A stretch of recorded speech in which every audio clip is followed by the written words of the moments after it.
Yeah, I got it. Got it. Caribou has a crew with a whole bunch of dudes and a couple really cool chicks. Come here to learn, come here to teach. Mostly we come to bullshit. Caribou heart, we all play our part in this cannabis game. Caribou heart, come pop a squat, recreate, or just kill your pain. Rolling up weed into a bunch of dudes and a couple dang dab hits. Laughing along, getting real stoned. Don't forget, dear Uncle Rick. Caribou heart, we all play our part in this cannabis game. Caribou heart, come pop a squat, recreate, or just kill your pain. All right. Good evening, everybody. How's everyone doing? Hope we're all having a good night. Caribou Heart TV, episode 163, I do believe. Before we get going, I just want to throw a huge shout out to our good friend Drizzt. He sent me a message. His old lady has been fairly under the weather lately. Not going to go into details, but Drizzt, we're thinking about you. Mrs. Drizzt, we're thinking about you. Get well soon. We love you guys dearly. Second off, Sam Beelzebub, we love you. Haven't seen you in a bit, bud. I understand you're going through some shit, and we're thinking about you, man. You're a great dude, and we're all here for you, brother. Yeah, we love you, man. With that, I think that's all the urgent stuff that we had to get to out of the way. I just needed to jump on that so that we would remember to say hi to these people that we love very, very dearly. And let them know that we're thinking about you. And with that, let's get to the shit show. How's everybody doing tonight? Loving it. It's Friday. Woo! Right? Exactly. Yeah, I just found out I have this weekend off, so this is my second weekend in a row that I get to see what a weekend actually looks like. That sounds like a great weekend. Right? I'm excited. Could be. How's your pour painting coming along, Crazy Pop Mom? It's going. I've made many more. Yeah, cool. Right on. I bought trays, so I'm going to paint trays tonight. Excellent. Yeah, I'm excited. Like Cool. Uber duper excited. I love painting trays. Like they're like sides all over the place. Just all sides, and you know me and my sides. If I could paint sides all day, I would, and I found a way to do it. Yeah, so that'll be fun. I just got to get ready. I had to go grocery shopping, and I had about 30 seconds notice. So I was like, what? I'm sorry. I need 3 fucking days notice to get myself riled up for that shit.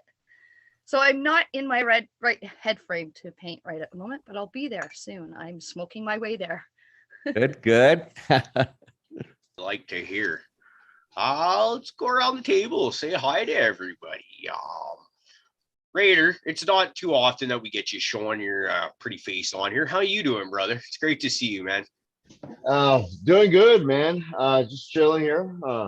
Just wanted to come on by and say hi to everybody. You know, it's Friday night. Chilling.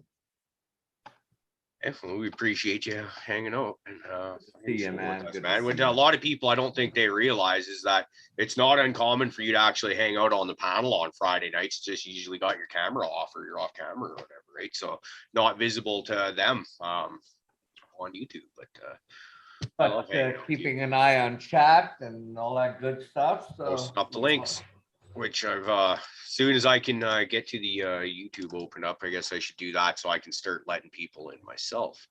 But as we're doing that, let's bounce on down to the line and say hi to more people. Sweet Johnny, so you're sitting right below Raider on my screen, brother. How you doing, man? Good. Just munching on these brownies. Feeling good. Oh yeah, some special brownies. Gotta love that. Did a little trimming today. What are we looking at? Looking at that Mandarin cookies version 2. Oh shit. that's pretty. Love the sounds of that. Yeah. What kind of smell have you got coming off there, Johnny? It smells like something that was just baked, like a baked orange bread or something like a nice bacon smell. Mm. I like the sounds of that. But other than that, I'm doing pretty good. Go next week or go Monday for my COVID test and then get this last hand. I'm excited. I'm excited and anxious or nervous at the same time, but hopefully it's my last hand surgery done. So other than that, I'm ready to hibernate and stay in my grow room for the next 4 months.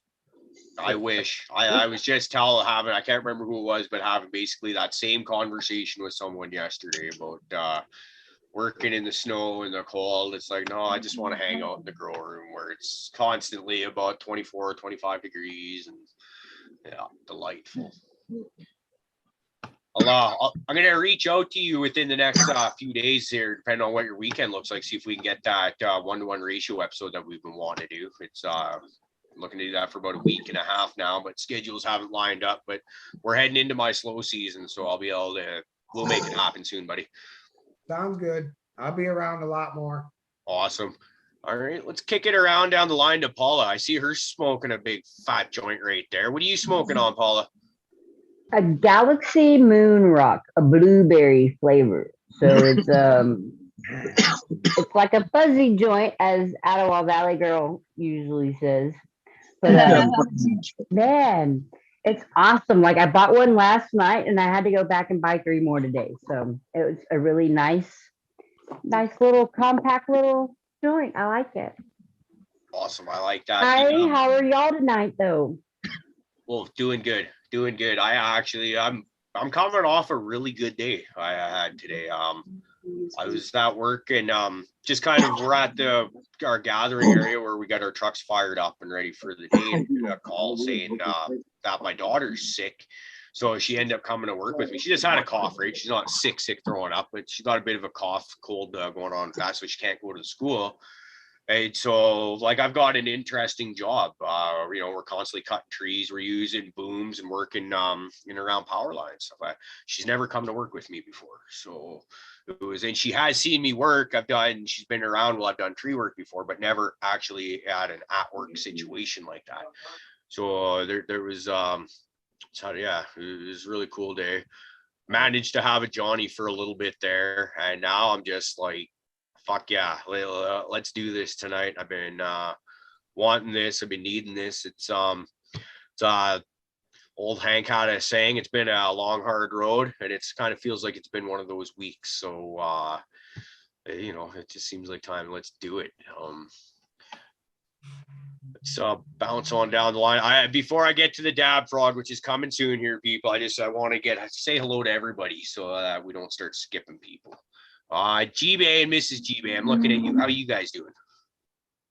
We're doing good, man. Doing good. I'm sure she's doing well.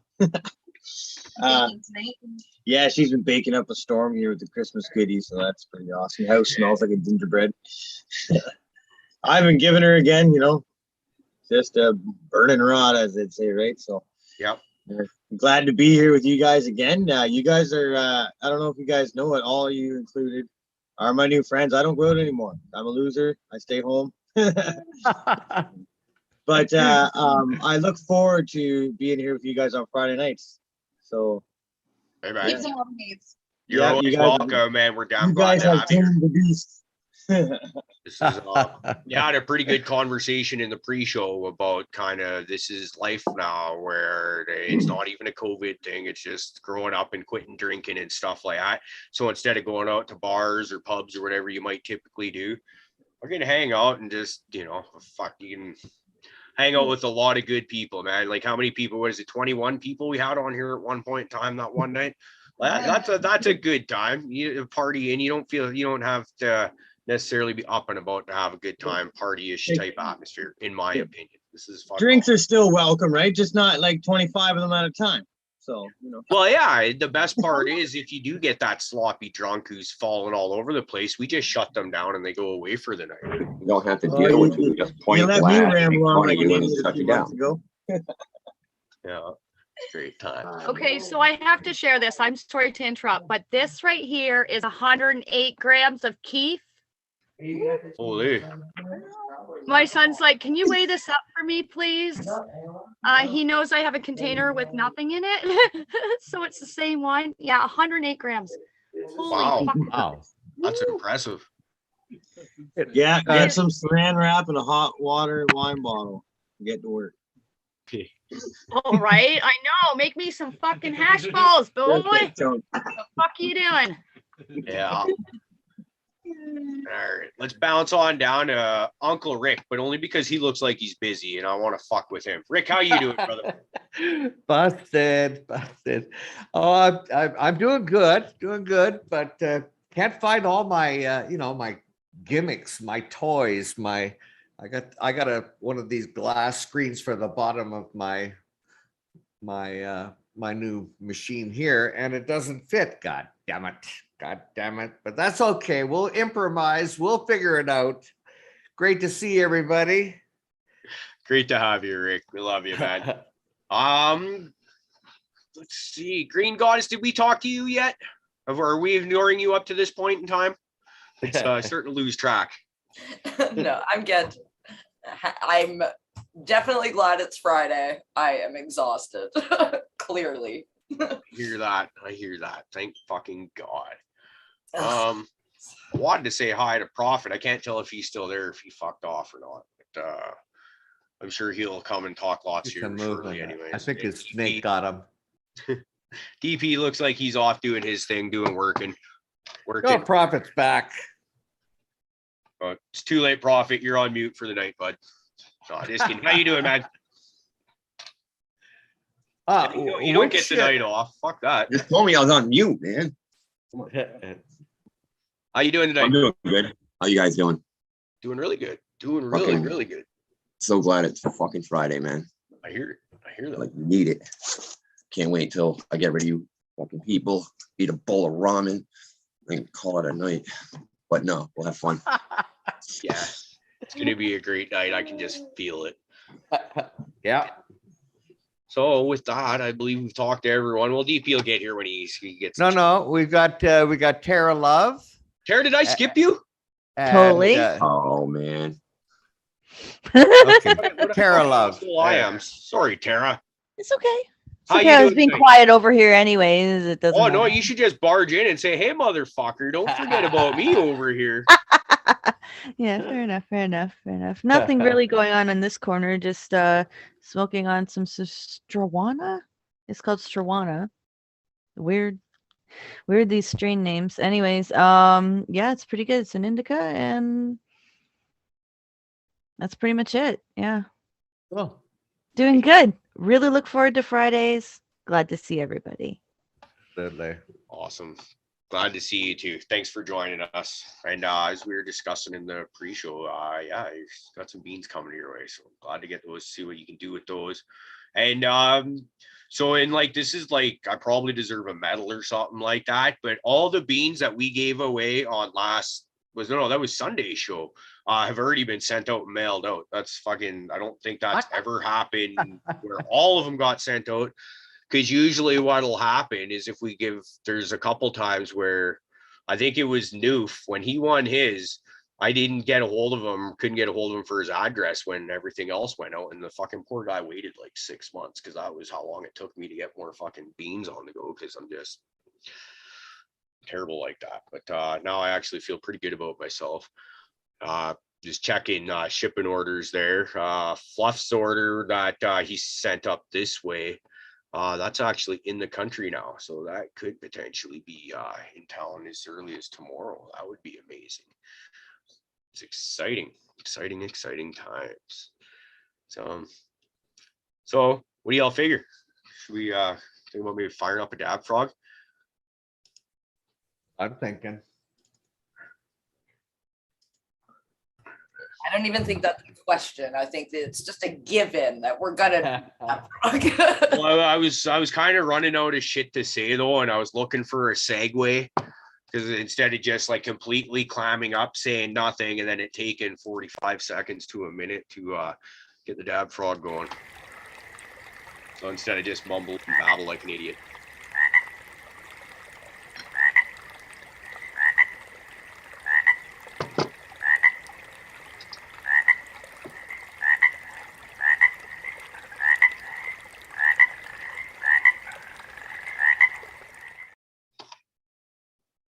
That's better. But That's better. Head's right. So anybody get up to anything particularly cool this week? What happened this week? Oh, well, yeah. My shit show started on Wednesday. Oh my God. I think most people tune into the show just to see how badly I'm gonna fuck it up. But if they tuned in on Wednesday, they got their money's worth.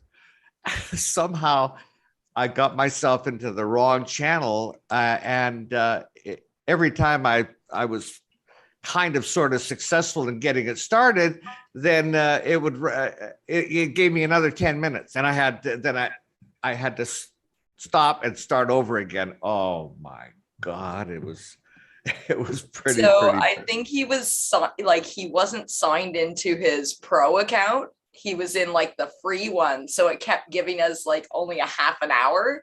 Yeah. Yeah. So then we're like, okay, but it doesn't tell you till the timer comes up. So you don't really know. And then all of a sudden the timer come up and we're like, fuck. Here we go again. But our friends in chat were patient. Dog Doctor was he took it all in stride, so it all worked out okay. But it was yeah, we had a great session with Dog Doctor. Not only is he's a very interesting to talk to about his growing style, but he's also got some good philosophy of life. Things like do unto others as you would have them do unto you, and just, overall a hell of a nice guy. Yeah, he really is. I've talked to him quite a bit before the show, and yeah, you guys should really get to know him if you don't know him. He is a really, really awesome guy. Yeah. We're all awesome. Huh? Sorry, that's a joke. That we're all awesome. We are all awesome. Yeah. No, there's some really freaking awesome people in this community. I'm so happy that I have met you guys. Yeah, I remember you got us. It was the first night I met you. Was you were talking with Stony, and I had been following Stony. I'm not sure how, maybe through Michigan Bros. And yeah, I was like, yeah, this girl's got a good vibe, man. Just chilling in her bedroom, fucking look, man, she's ripping the bong every 2 minutes, man. Look at her go. Oh fuck, I know. Sometimes I get off my live and I'm like, holy fuck, I'm high. No, you got a really good personality for the camera, and it's showing, and you're doing really cool things, man. So yeah, absolutely. it's been awesome to be along, because I don't know how far you were along when I met you, like only like within the year. Honestly, probably. I met all of Caribou through Stony.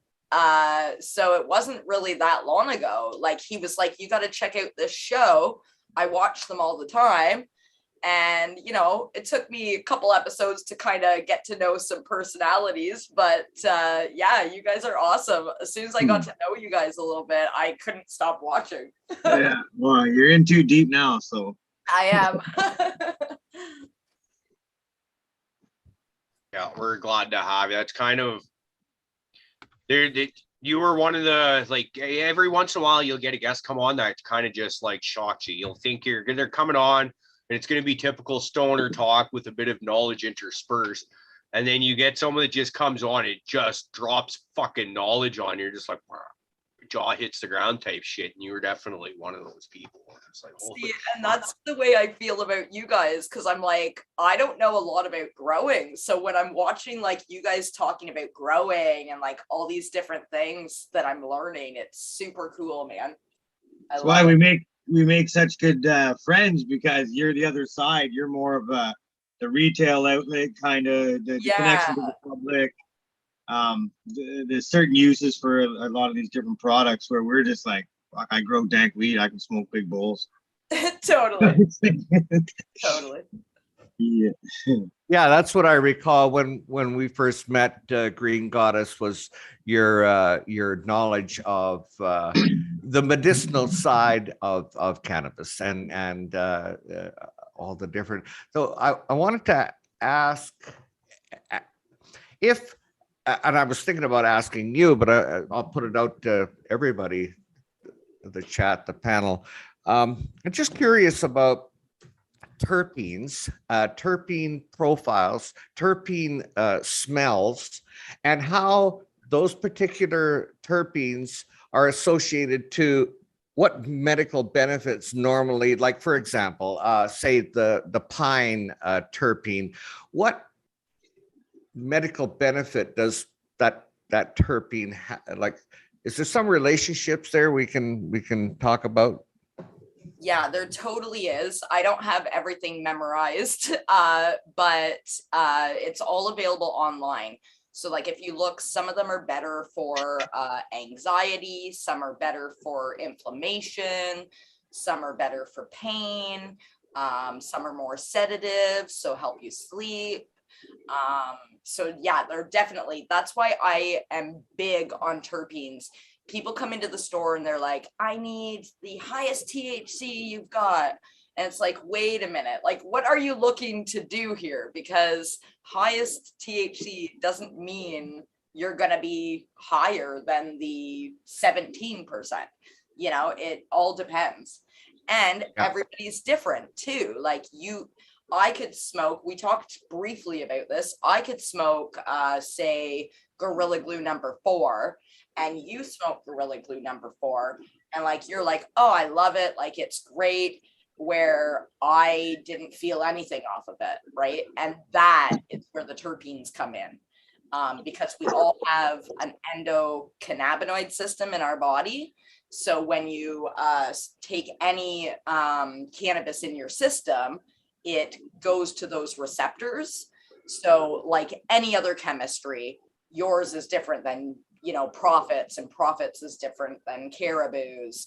So it's more complicated than that. You can look up the terpene and it may be known to be good for certain things, but it doesn't necessarily mean it's going to be doing that for you too. For you, yeah. And there was something you mentioned last night that I wasn't aware of. I just knew that I know personally people that, you know, if they have edibles, they just are not affected by them. And you had mentioned that there's certain CB1 receptors that are in the liver. Oh, you explain it.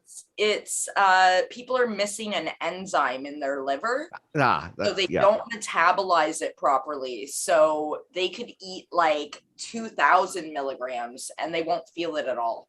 Yeah. I have enzymes that work.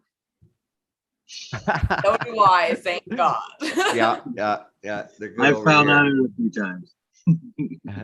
But I have seen, like, we used to have a guy at my work, and he literally would eat 1,000 milligram chocolate bar while we're working, and nothing. Like literally nothing.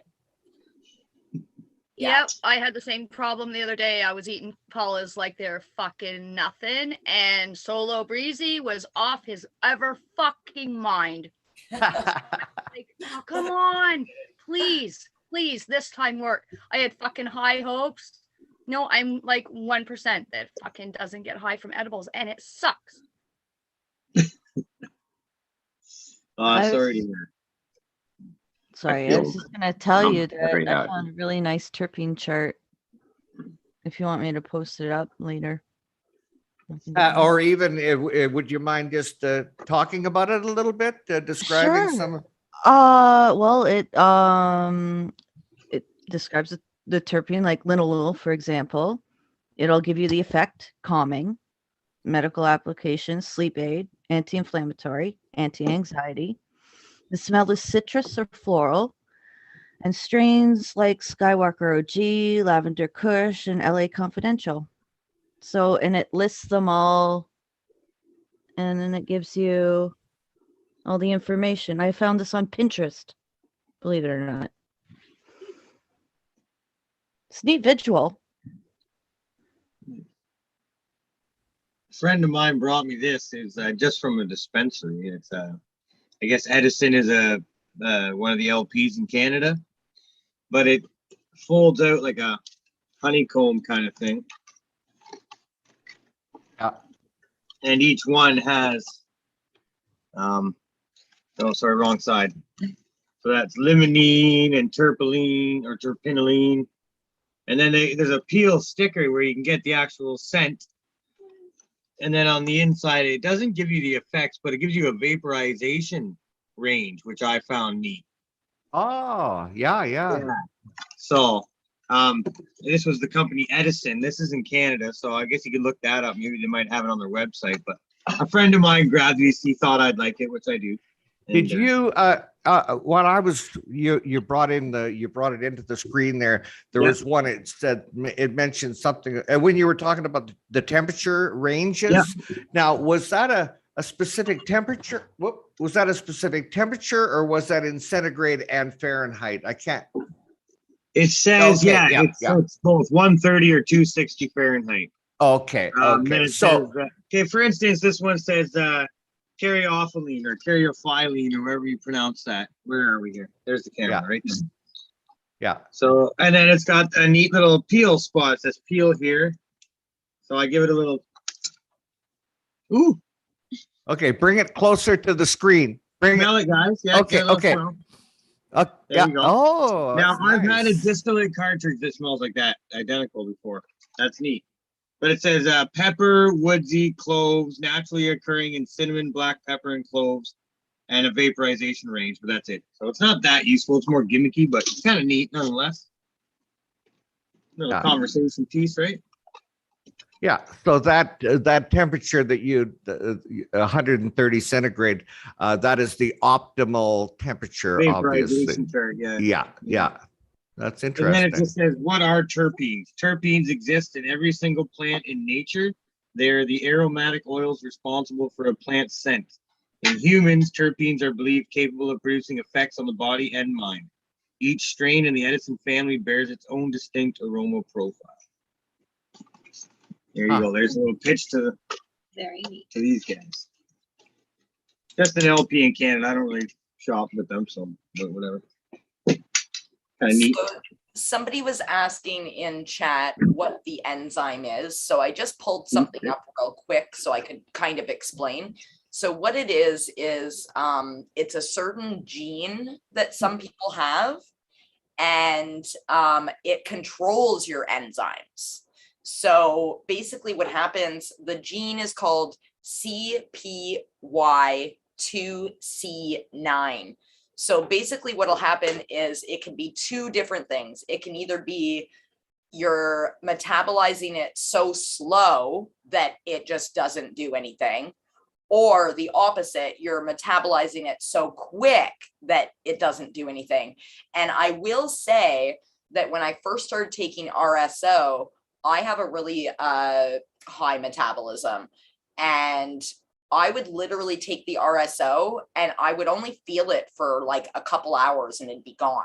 And I'm kind of like that with edibles too. If I take an edible, I'll be like, oh, right on, I feel really good. And then like an hour later, I don't even feel it anymore. So it is true that that can happen. But anyway, that's the gene. I'll put it in the chat too. Excuse me, and I'm just wondering if people might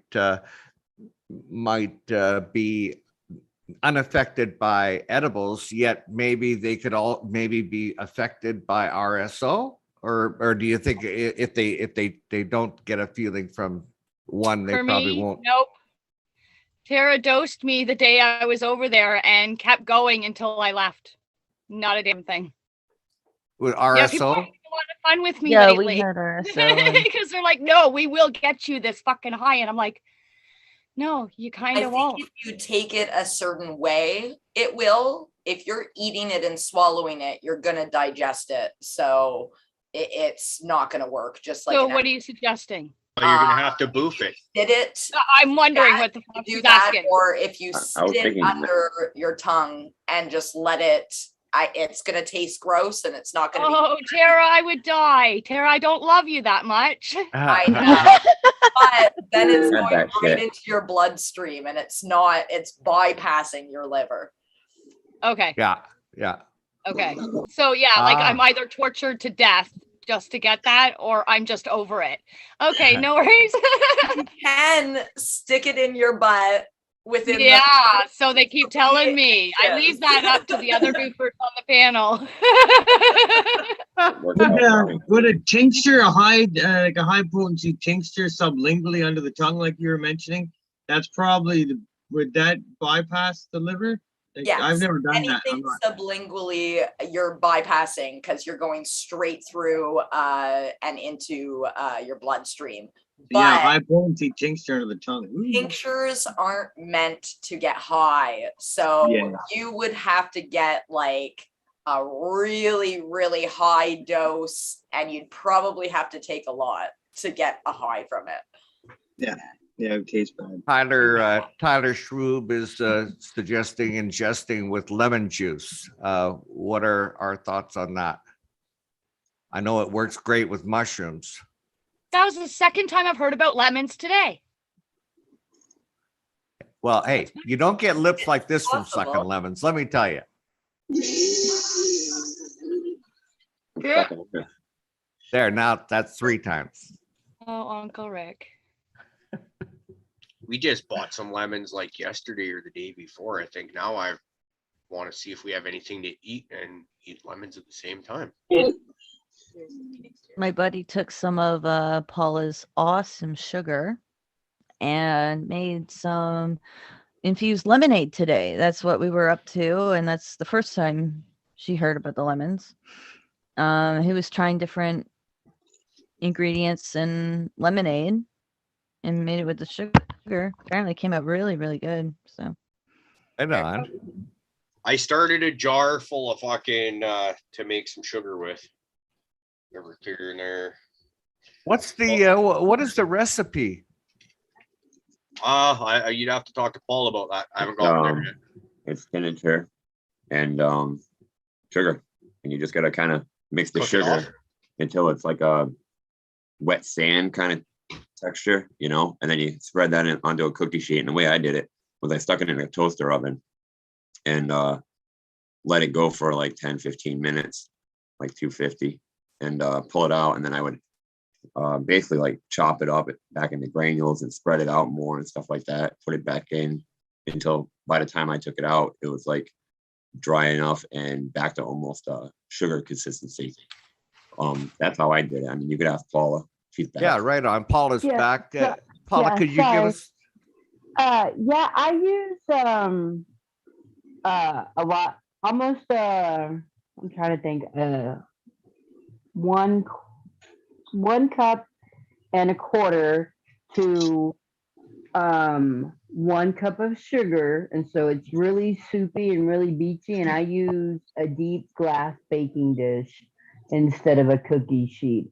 If I did a cookie sheet, I'm sure it would cook out faster, but as much as liquid that I have in there, I just use a deep sided dish, and then profits right on everything else. I just bake it off slowly, like at 225, 250, stir every little bit till it's all evaporated off, and back to grains.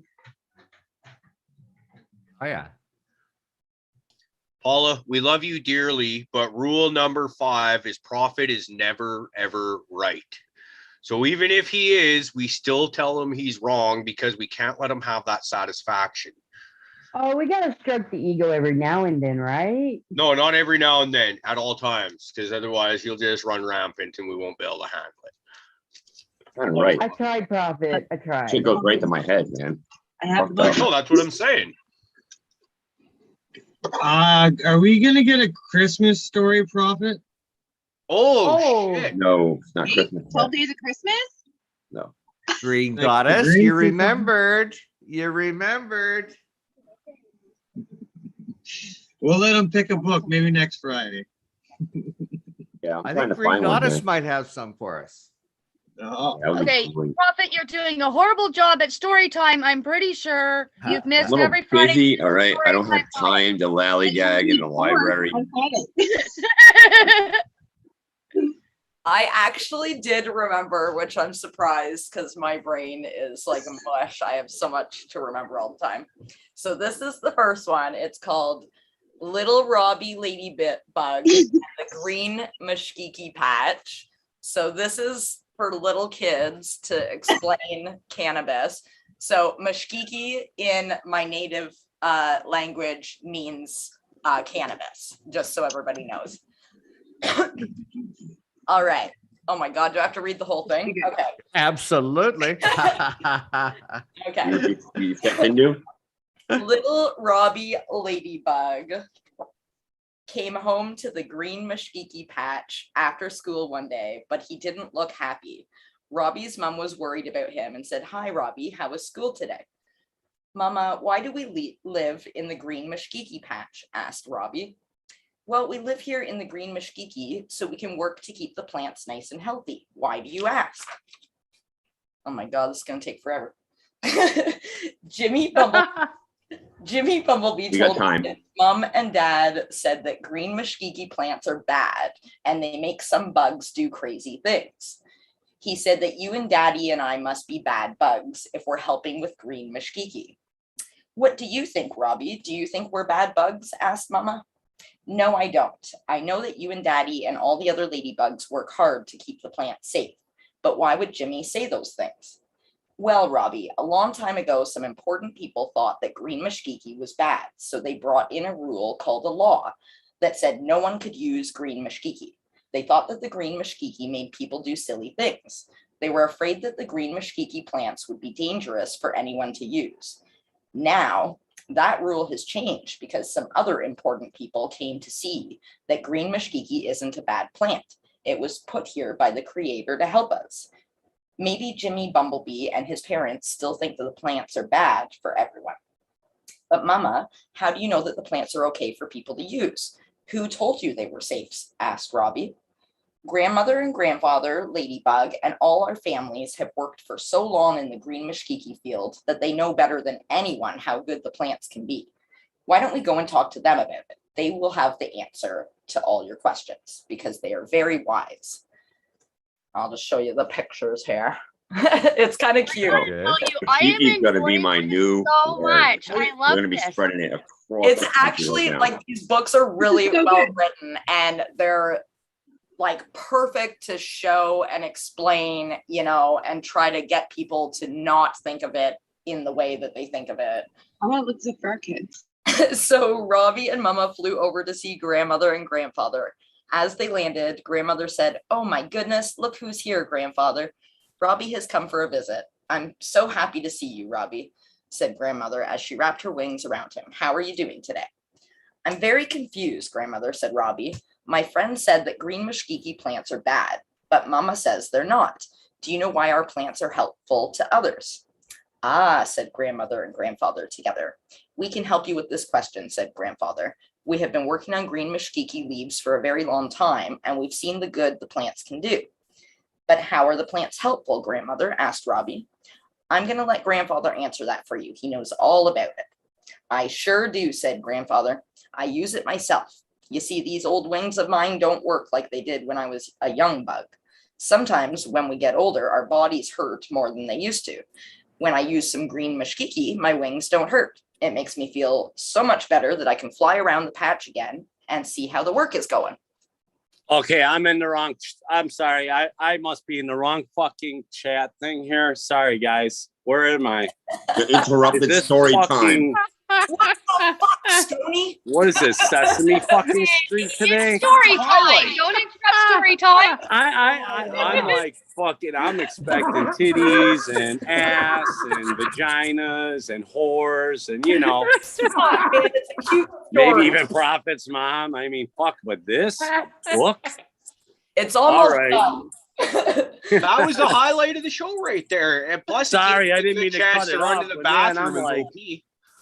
I thought I thought this shit was really good. I just kept on smoking. You're freaking me out. You're interrupting the machine. Okay, so this is just normal activity. There's gonna be a whole punchline coming, right? There's gonna be like a big giant vagina. It's gonna eat everybody at the end. Oh my God. Okay, let me finish the damn story. I wondered why you used it sometimes, but why do young people use green machkiki? They don't have old wings that hurt. Grandmother spoke up this time and said, do you know Katie did. She's about your age, I think. Sure, I know Katie. She's a good friend of mine, but she's been away from school for a while. I think she might be sick. Yes, said grandmother. I was talking to Katie's mother the other day, and she said Katie has something called epilepsy. That's when her body does some unusual things and she falls down. Doc Mosquito has been giving Katie some special drops made from green mashkiki to help her with her epilepsy. Katie's mother said it's been working really well and she'll be coming back to school again soon. Oh, that's great, said Robbie. We've really missed Katie and her funny jokes. Can green mashkiki do any other good things?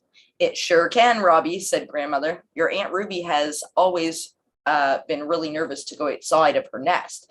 She was afraid that something bad would happen to her if she did. Old Doc Mosquito prescribed some special cookies made with green mashkiki in them to help her feel better. She eats one every day now, and she's not afraid to go out anymore.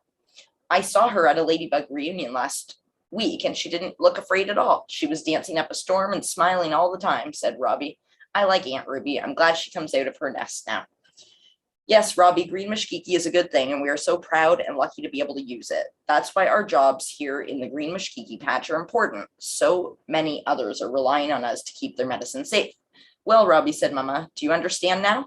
I think so, Mama. Can I get some of those special cookies for when I'm afraid of the night spirits? No, Robbie. Those special cookies are only for bugs and people who really need them. You know that when you're afraid of nighttime spirits, you just need to come and see us and we will help you. Or we can smudge your room to make you feel safe. You don't need the green mashkiki. We need to be careful not to let children get green mashkiki unless they have a special need for it. Why not, Mama? I thought green mashkiki was safe. It is, Robbie, but you know how we use ishkode to keep us warm and to cook our food?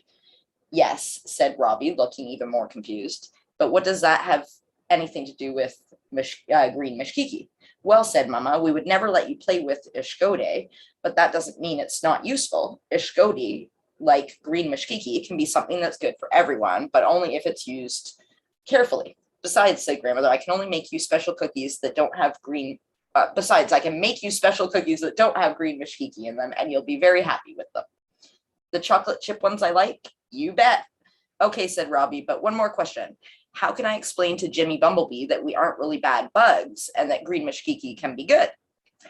Why don't grandmother, grandfather, and I visit your classroom and explain everything to them, just like we did to you? Then we can answer all of their questions, and your teacher may have some questions too. That would be great, said Robbie. I don't want anyone to think we're bad bugs. Oh, can we make some chocolate chip cookies for the whole class? I think that's a wonderful idea, Robbie. Let's get started. And Well, excellent. Very well written, well read. How about Green? Got to shout out the title and the author. yeah, absolutely. So this is actually created. So Rob is actually my boss, and this was created by his mother-in-law. So it's called Little Robbie Ladybug and the Green Mashkiki Patch. And it is written and illustrated by Miriam Terry.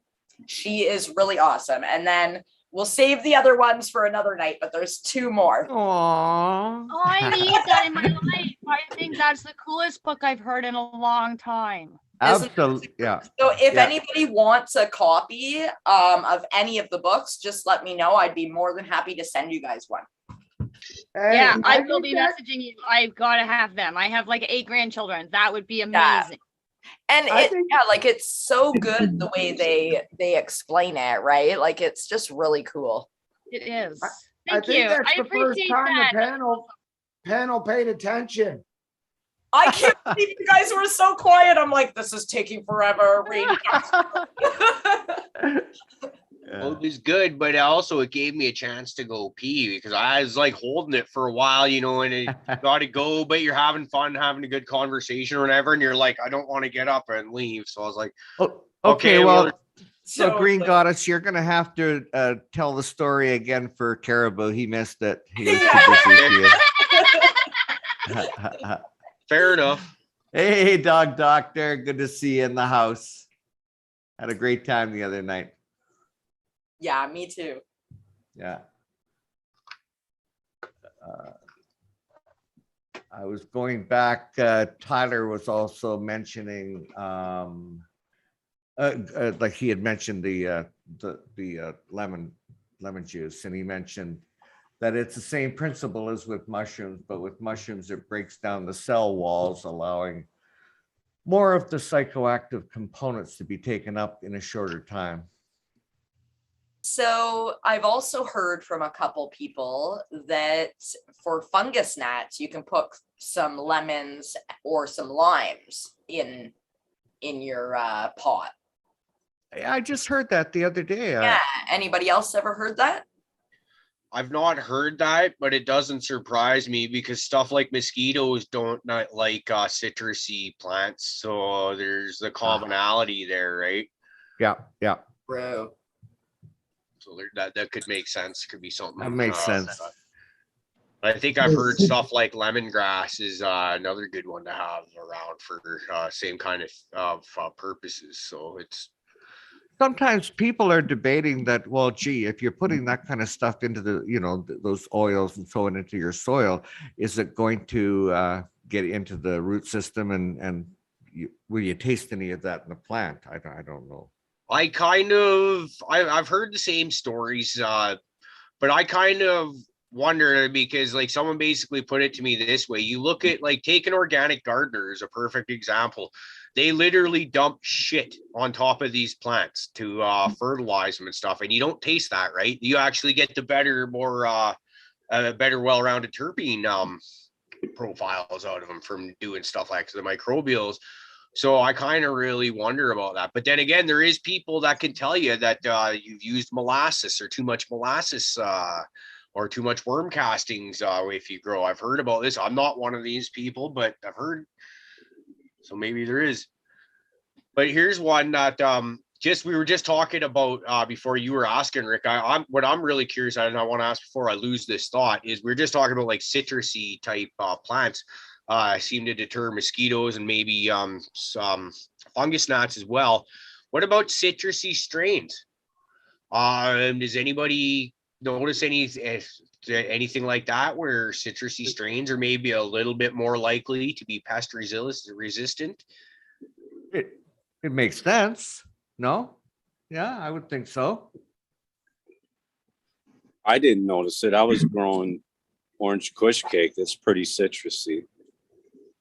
And that's when I picked up my fungus gnats from the bags of cocoa I got from the grocery store. All right. So Stoney just shoots my theory all this shit. Right? So yeah, no, believe me, now that's maybe not the right, maybe that's not citrusy enough. I don't know. Maybe there's something that's more citrusy. I don't know. Orange bud, maybe. Maybe. I just kind of, or maybe it could be, or maybe do they get up into the leaves and fuck with your leaves and buds so much? Fungus gnats? Not really. They more just kind of fly around and fuck around with your soil too. So maybe there's something there. Now I'm kind of wondering, like for spider mites and shit like that. Has anybody noticed this stuff? If anybody sees anything in chat, or if you have experience, let us know. Because I think that would be watch everybody just grows like orange and lemon strains from now on out. That's the new thing. Get rid of spider mites at PM. Citrus. Well, didn't you go out or get orange gasm before? I am right now, actually. I've not had there may be a point to be made here. There is a couple months ago when most of my stuff was basically seedling stage. In one of my solo cups, I did notice like from fucking what seemed like miles away, as soon as you open the tent, that cup right there has got white dots on the leaves. So what the fuck? You flip up a few, And I went in there and I sprayed the living shit out of everything with that Resistance is Futile that Trevor from Canada's Finest was on here talking about a few months ago. And after that, I'd not seen any spider mites. Now, I'm thinking about in this tent at around these times, I had a lemon berry by Ethos, so that's going to be citrus. I had 2 different phenos of orange gasm, so that'll be 2 citruses that are real close, but different there. And then a lemon Jeffrey is another citrusy strain. And these Jack the Rippers seem to have a bit of a lemony smell, citrusy smell to them too. And so none of that stuff ended up with spider mites on it. So, which is, you know how it is. Like if you got one spider mite, you can generally assume the rest of your shit will have it on them. They just haven't shown themselves yet, right? But I've not seen spider mites. And yes, I did use chemicals to get rid of everything when it was in veg stage. But at the same time, it's all gone, or appears to be gone, right? I've not seen signs of this. So I'm Rick, you look very serious right now. How come? No, I was just trying to think back to that stuff that Canada's Finest made, but I think there was some citrus oils in that as well. Do you recall? It's very mint smelling. Mint, yeah. I think it had mint and cloves, and I never did get a complete list on it, but he says it is an organic thing, and like, right. Yeah, it seems to have possibly worked for the spider mites, as I've said. Now, I was hoping it was going to kill the fungus gnats, and I got to be honest, it didn't do my fungus gnat problem. The only thing that really did, and this is shout out to Abolish, man, you were right, was I had to dry out my top. That was the only thing that did it for me in the end, and I'm sure I've still got a few around because, you know, that's just how life is. But like, it was gross. In my 4x4 tent at one point in time, we had 5 of those fly strips where you hang them from the roof down in there, and then probably 3 to 4, maybe 5 of them in the bedroom, and they were all just fucking covered in fungus gnats. I'm like, this is gross. This is to the point of disgusting. Like, this isn't just a grow room. This is my bedroom. We sleep in here, right? So it's like, it's just gross. But we went strictly to the butt chugging now, and everything seems to be much better for it. So not only shout out to Abolish, but shout out to the Michigan Bros Grow Show for that's a great bit of knowledge that they've taught us, right? Is they're real big on the butt chugging. They brought that to us. They were the ones that brought that method of feeding to my attention. So all respect given. Thanks a lot, brothers and sisters. Yeah. Shit, now nobody wants to come in and save me when I run out of steam with stuff to say. It's like this big impressive rant, and everybody's just like waiting for it to stop. No, I like to watch you just dangle there for a minute, like a dude at the after the bungee jump starts bungeeing. You know, he's just sitting there. Fucking now what? Raiders asking what the best way or best method for butt chugging is, which I'm actually interested in as well, because I might have to go that route. If anybody wants to answer that. Well, if you want to go just regular plain without any pumps or anything like that, you could try those auto pots, which I have. Right. And then there's the other ways some of these guys are already doing. I'll let them tell you. Yeah. My way is, it's simple. It's basic. I don't know that it's correct or wrong or whatever, but I can probably even kind of show you on here. So this is my small 2x4 tent, and you see that it's just those regular black propagation trays, and I'll just fill them with water to a certain level and let them just start wicking it up. And then once they're kind of, if you seem to have a bit of a scuzz buildup, I'll take them out and try and rinse and scrub them. I've got a nice toilet brush that I use specifically for cleaning stuff like this out. And, you know, you get into those grooves, you know, it's a pain in the ass to try and get in there with just a, like a cloth or something like that. For sure. And this right here is my, it's my purple kush. Love it so much. Oh, that looks just about ready. Here's well, fuck, I had a great fucking, I'll call it a revelation. I don't know if that's the right word or not, but yesterday I got home from work, or no, I didn't go to work yesterday. Maybe it was I woke up and started playing in the tent. Whatever the case was, I was like, holy shit, tomorrow is fucking the beginning of week 8 for this, for most of the plants that I have going on here. I thought it was beginning of week 7. So then you're just like, oh shit, like I can start like flushing that. Yeah, that could be ready anytime soon. Now, here's my problem with that. That strain is not particularly potent. It's absolutely beautiful. I mean, it's a keeper for me just on that alone, because I know that I should be able to breed that with something more potent, more desirable, and be able to get a dark pheno like that out of it. That's somewhere in those lines. But I have not been able to get this thing to clone for me. I've cut multiple clones off it multiple times, and they just don't seem to want to go for me. I've got clones in there now that I've cut with buds on them and try and re-veg those, and they don't seem to want to go. So when it's time to finally cut that, I think I'm only taking the big main colas that I want, and I'm going to leave everything else on there and try and re-veg it and give it as many possible new nodal sites for it to try and sprung something else out, because that's just, like I said, it's beautiful.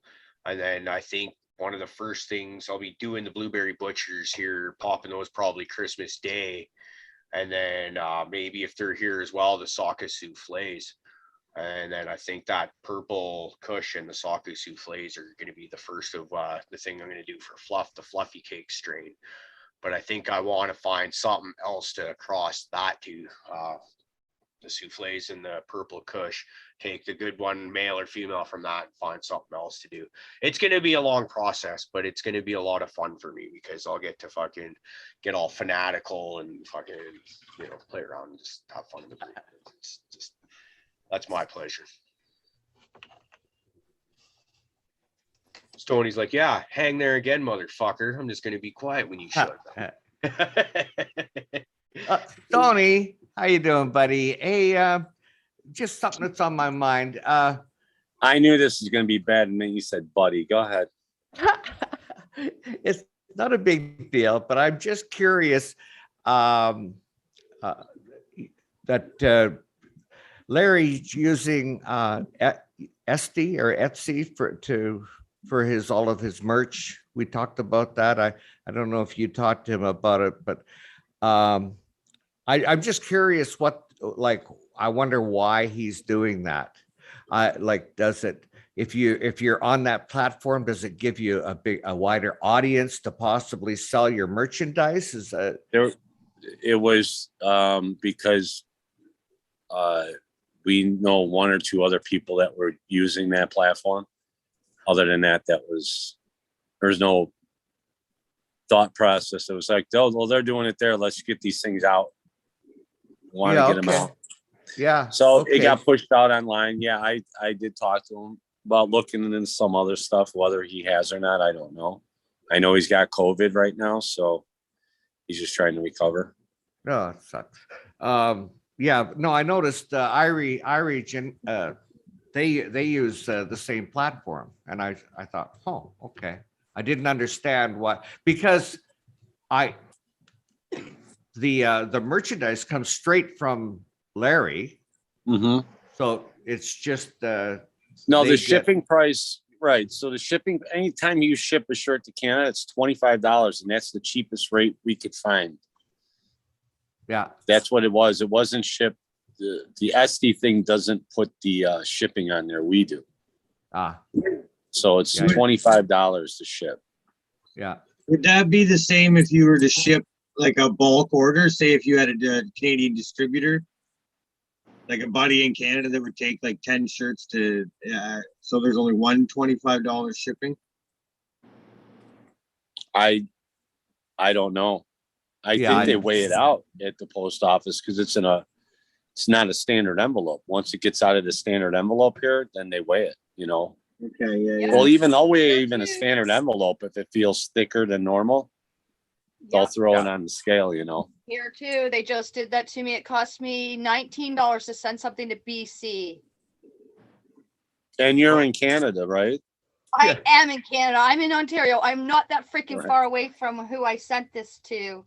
and it's ridiculous. Here's That what is- made me Always laugh been is ridiculous, but- just yesterday we mailed off a bunch of envelopes, and I couldn't believe that the one I sent to G-Bay over in Ontario was more expensive than the heavier envelope that I shipped over the border to Fluffykins.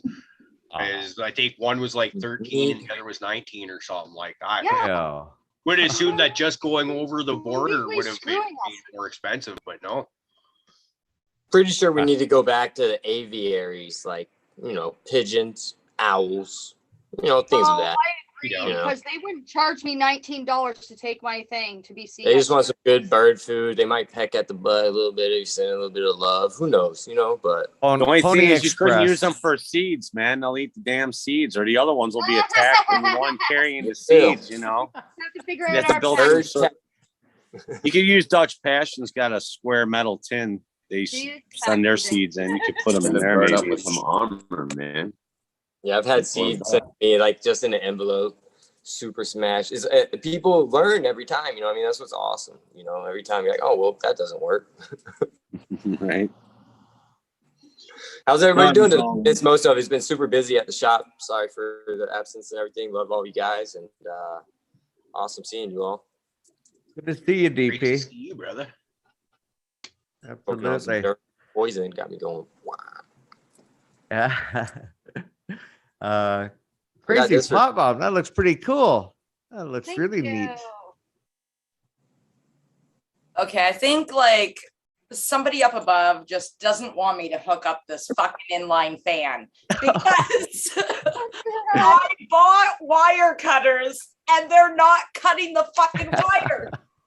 Oh I'm my seriously God. gonna Snap. Well, first off, those are not really wire cutters and not the proper ones you needed, but Okay, well, I'm a You girl. want a diagonal. all right. Well, you could ask first and just to make sure. Those look I like did. tin It says right on Yeah. it cuts fucking metal wires. Yeah. It lied. Listen, you You can cut use the that cut wire, but part it's and gonna not the be strip part. you have to open those scissors up as much as you can and get that wire in as far as you can, and then This use is 2 hands. ridiculous. Put it between your What are you thighs. talking about? Give it the old fucking crunch. Whatever you got to do. Eye but cut master that shit. wire. Okay, but like, should it really be this fucking difficult? Listen, cut the wire or you're fired. Holy shit. Even though it's a wrong tool, that's a beautiful looking machine. Wow. Wow. Well, try it's it like very Stoney said. impressive. Try to get that wire down into that V as far as possible. Yeah. Hey, crazy Oh, pop, mom. Oh man, that kind of wire. I don't know if Almost. you can get through that. Yeah. No, she needs a pair of electrician side cut wires, which Yeah, diagonal. know. Okay, can you please send me a link to what these Yeah, fucking regular things look fucking- like? 'Cause yes, I'm I getting them can. tomorrow. Fuck, Okay, I'll just who's mail you doing mine. Hey, Stoney, Notice send that. her all the codes associated with them too. Yes. Miss G-Bay wanted to know what you cover your trays with. Like, is there any type of, after that paint's dried and cured, do you like put a clear coat of sorts Yep, or just a protective? clear coat the same as I would clear coat my paintings. Okay, cool. Nice. That's neat. They're Nice actually and- turning out so well that I'm like super excited to be able to sell them. Because I think Are you before using silicone too or no? Pardon? Are you using silicone too or no? No, just the Okay. acrylic paint with Floetrol. Okay. And sometimes I use the coconut oil, but I haven't been using that as of That's my neat. trays. The coconut oil is giving them so much. Sorry, my words are not with me. Like crevices and stuff like that, which are super cool. But is your weed gonna get stuck in the crevices? Yes. So I was Right. like, maybe I'll just stop doing that for now. That's a good idea. Yeah. Yeah. Very cool. I really like what you have right there right now. I know, Yeah. but I can't even make it keep it like this.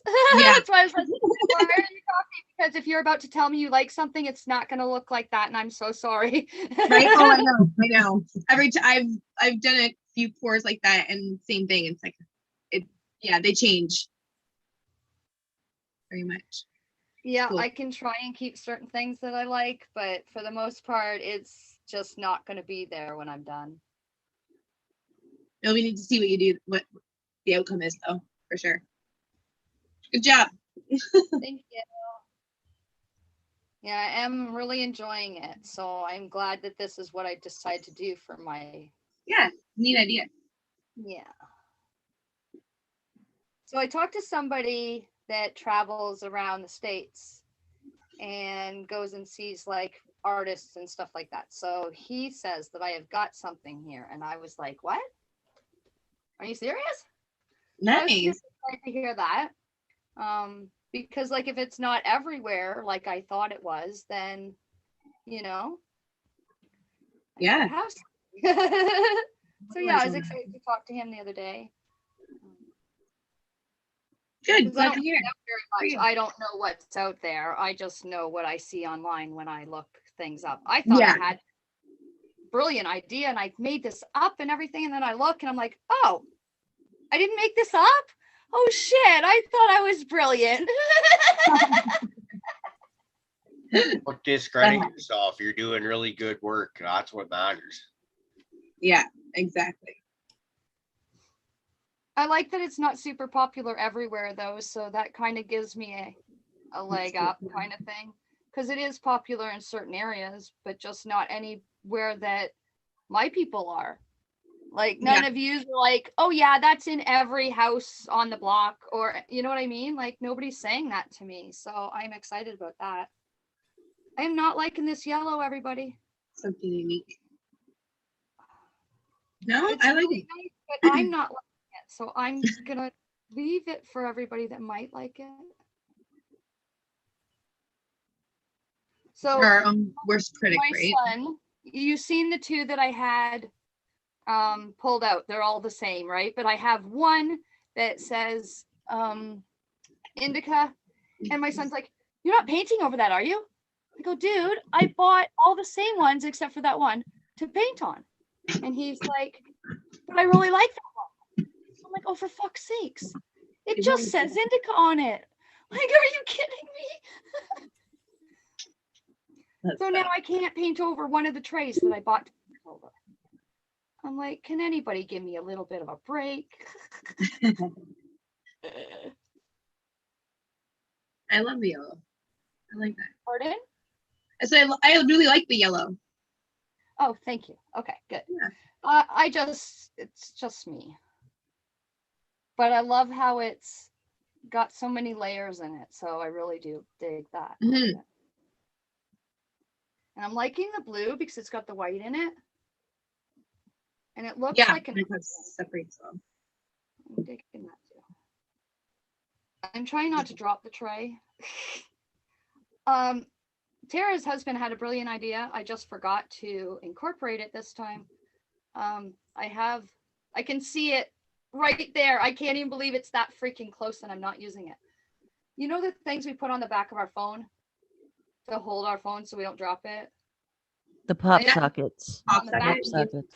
So then I can spin it around and it won't fall, and I forgot to use it. But it's a brilliant idea. That is a good idea.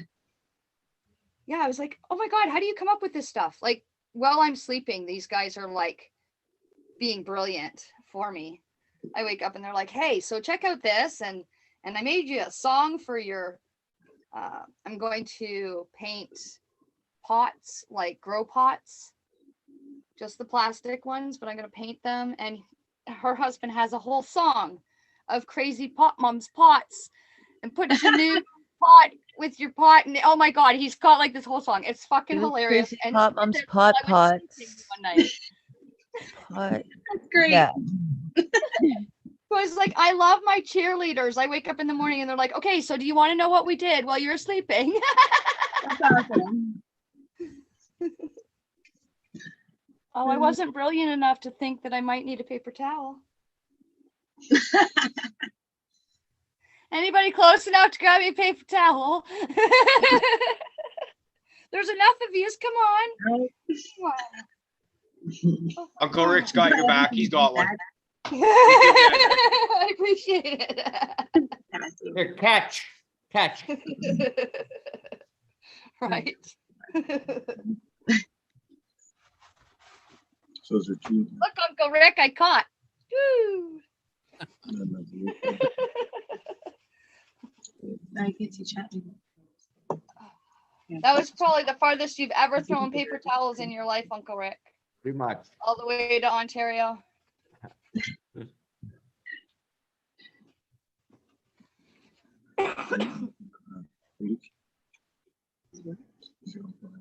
So this is my return to organic gardening right here. Actually, I could probably make that big. Oh, cool. Is that a house Yeah. plant on the right, left? Yeah, it's a couple of them. So what we're looking at here is that's a mullein plant. We planted some mullein seeds, and I'm growing one in here. That's a Carolina Reaper right there. And then under here, catching some humidity, that's sprout you see. That's a little baby hype. That's one of his cannon coes. And if you look underneath the leaves there somewhere, you would find 2 avocado pits that I'm trying to germinate and sprout those. I've grown or germinated quite a few avocado seeds over the years. And actually, well, I got spotlight. I'll show you the rest of the 10. And I find like in a living soil condition seems to be the best for that. As I didn't think to do this when I was showing you the purple plant earlier. There she is. I know. I don't know. Just loving that. And then here's Oh, she's gorgeous. right. And then here's Freak Show. Oh, I cannot wait. Crazy. I love her. Oh my God. That's it's not gonna yield much. Like it really is a novelty thing. But maybe I'll eventually get a chance to run through the Arise crosses and see if there's anything you can find in there. But most of those seeds were turned out or didn't turn out very well.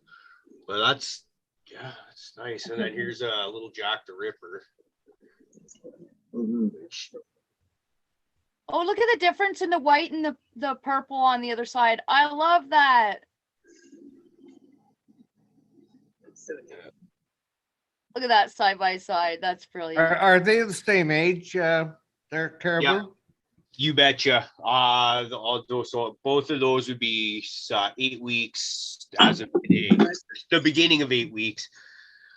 And then you look over there. I don't know how close I can get you there, but that's the 10. Most of that stuff that you're Wow. You have got to be so fucking proud right now. yeah, pretty stoked. It hasn't been like it's sometimes you fuck plants up and that's just the way it is. And well, I had some deficiencies and other issues, but we're it's like I said, if today's the beginning of 8 weeks, then I'm looking at about 3 weeks maybe until I'll be able to pull most of that down and start flipping other stuff. Like that's the beginning of not paying for my cannabis anymore, which is, if you guys have been paying much attention, and I won't fault you if you haven't, because let's face it, we're all a bunch of stoners around here. That's one of the things is I've been screaming is the girlfriend and I, we consume way too much. And we're not willing to really, well, it's not that we're not willing to consume less. It's that we don't feel we should have to. We're not hurting anybody. We get all our parenting duties done and get all that stuff. We go to work every day, and we just happen to like to smoke an awful lot of pot. And so, but anyways, with that being the case, it's expensive, and and we can grow better than we can find a lot of the time. Anyways, my computer keeps fucking beeping, and I don't know why. Here, let me fix it. Yeah, okay. I hear you're really good at computer stuff. Yeah, I'm the tech expert around here. Yeah, he's the tech guy. Now you know why everything runs so fucking smooth. Well-oiled machine. Felt somebody's buying groceries, man. So how is Stony tonight? Stony. Stony-ish. Stony. Stony-ish, yeah. Good. Why you guys all queuing on me, man? What's so special? Come on. There's other people here. Prophet's been so quiet lately. I don't even. You came in. He got and that you haircut, and the after whole he got big that thing on the haircut, show. he looks like a stockbroker, dude. Well, because Well, he's with Trevor that Cropper now. thing Fuck me behind with him, your that's- money, dude. Really? No, not really. All right. But, you know. Especially not with your background, but you know, not your background, but your background. You're right about both. Actually, Stoney, while we got you talking, I just had a thought cross my mind. You still down for doing a Headbongers Bowl with Steve and I this Sunday? Yeah. What time is that? 7? 5 p.m. my time. 5, so 8 p.m. my time. Yeah. Okay. We're thinking what we're thinking of talking about this go around was like, what is metal? There's so many bands that were heavy back in the day and would be considered metal back then, but when you listen to them now, they're like maybe hard rock, you would think, right? Are they still metal? You know, just like talk about that kind of shit. Yeah. Again, I was around before metal, before there was such thing as metal. Metal started in the very late 70s, very early 80s. That's when metal became a word, and then it became a genre. And then other bands got slushed back, like Led Zeppelin, the Godfathers. I'm like, no, they're not. They stole fucking blues songs and turned them into rock songs. I mean, the Lemon song. I mean, there's a lot of songs that they put out that people think that they wrote, and they didn't write them. You know, I mean, yeah, this shit's old blues shit that they made sound really kick ass, but they're far from heavy metal. Anyways, let's save that shit for the show. I don't want to. yeah. Sounds like it's a good conversation right off the Yeah, bat. we'll have fun. Oh yeah, he just went through. Yeah. So, Oh, I got my opinions, you know, not they may fucking mean much, but well, but should make for a good time anyway. Tony, is your time the same as Michigan? no, Or I'm an you're- hour behind them. Yeah, so you're 2 hours ahead of us then, not 3 hours. So you said Yeah, you're on the West Coast, you're Pacific time, so you guys are 2 hours behind us. Me. 2. Yeah. So what time did you say, Caribou? Do you start on Sunday? 5. 5, so So- 7 o'clock my time. Yeah, yeah. Sorry. Thanks for catching it, Uncle Rick. You got me. Details. Yeah, he might not be so great with computers, but geography and time and stuff like that, he'll fucking get it. Yeah. He is father time, isn't he? He's been around about that long. Come on, man. You got a map. I love to bust him out about being old because you know what? I know I'm probably the second oldest in here, so Old as dirt. I got you back, Uncle Rick. Yeah, Stoney's old as dirt, and Uncle Rick invented dirt. So Ooh, ouch. Oh,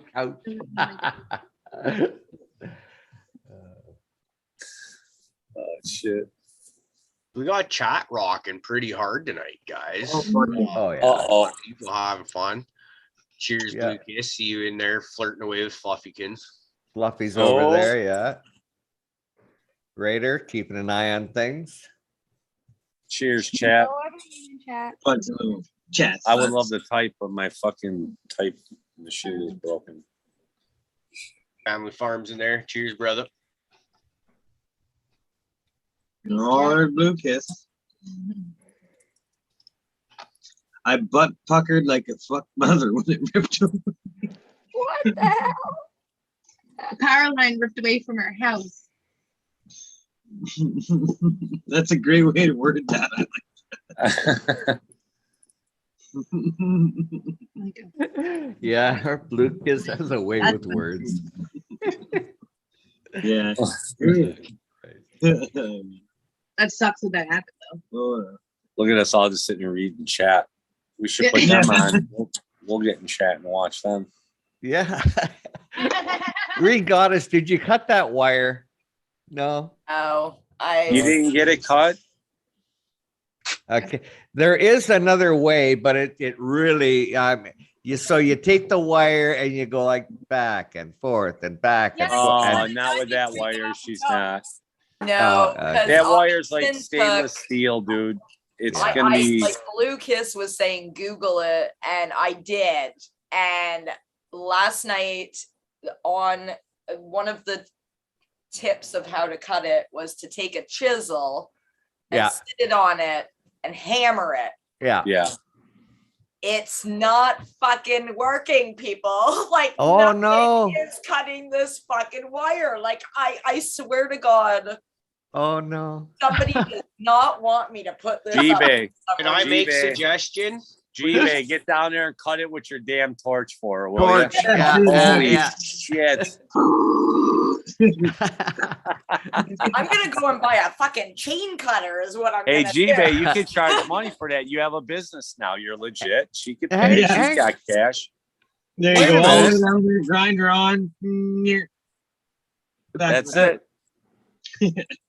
Green God, Goddess. Wait a I minute. You already could, told her I was about to drive down there.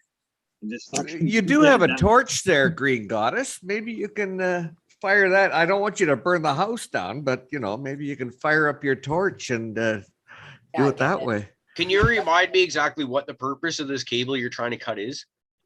I'm just trying to cut. It's that flex. this It's that flex little hose. fucking piece. Okay, yeah, I didn't realize it was that one. Okay. Like, Yeah. that's all I need, man.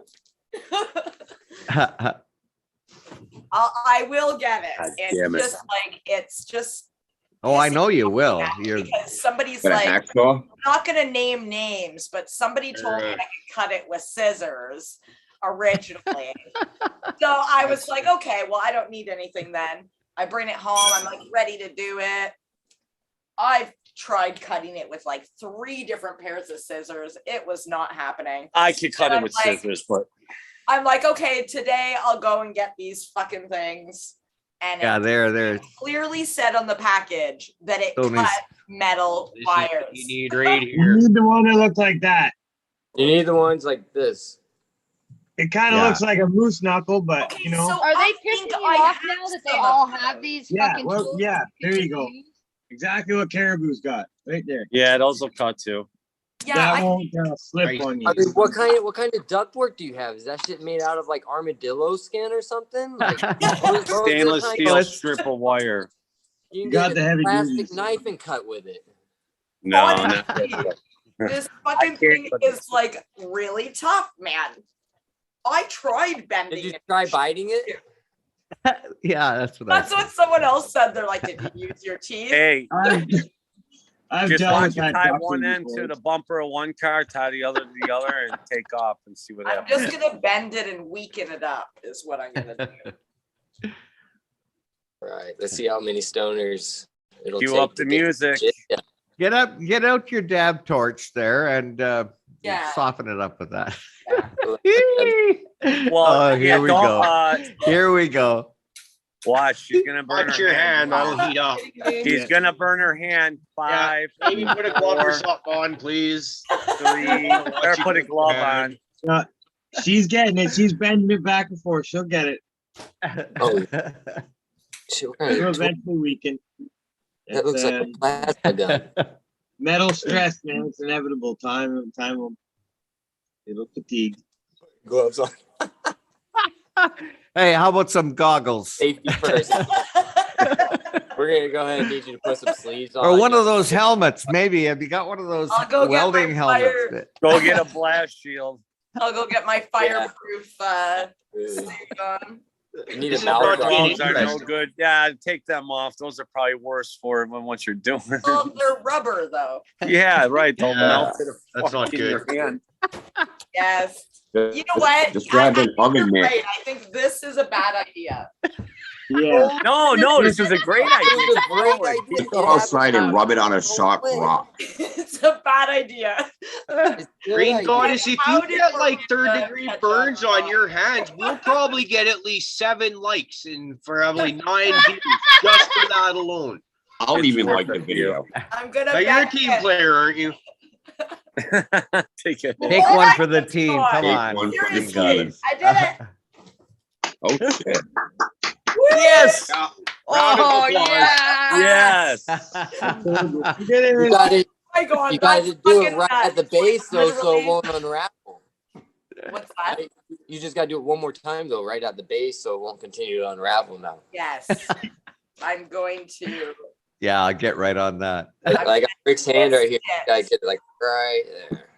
Okay, I can't believe that I literally just bent it a few times and it broke. And none of those I can fucking absolutely tools believe would it. work. Yes. I bet they would work. It's just sometimes, yeah, it's weird. They didn't work. Trust me. Physics and shit.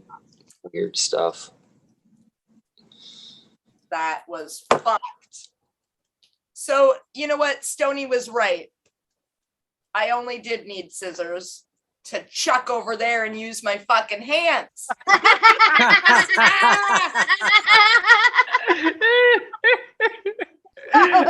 Here. Oh my God. Hit it with What your are the purse scissors next for? time. I don't know. Well, now that that's I know funny. how easy it actually is. Oh Is my this still, wait, are you still working on the same tent? Yes. No, it's a different one from the first one, isn't it? Oh, well, it is a different one from the first one. Yes. Oh, Everything's different. The light, she brings Yeah. one light in, takes it out, and gets a new one. Gets Oh, you one got a tent, new takes light? it out, gets a new one. I'm so behind the loop. I don't know what's going on. She's done everything two twice. New lights. I just bought a new inline fan, which is what I'm trying to put in. You got the AC Infinity? No, for the tent, I actually got a Mammoth. No, for the inline.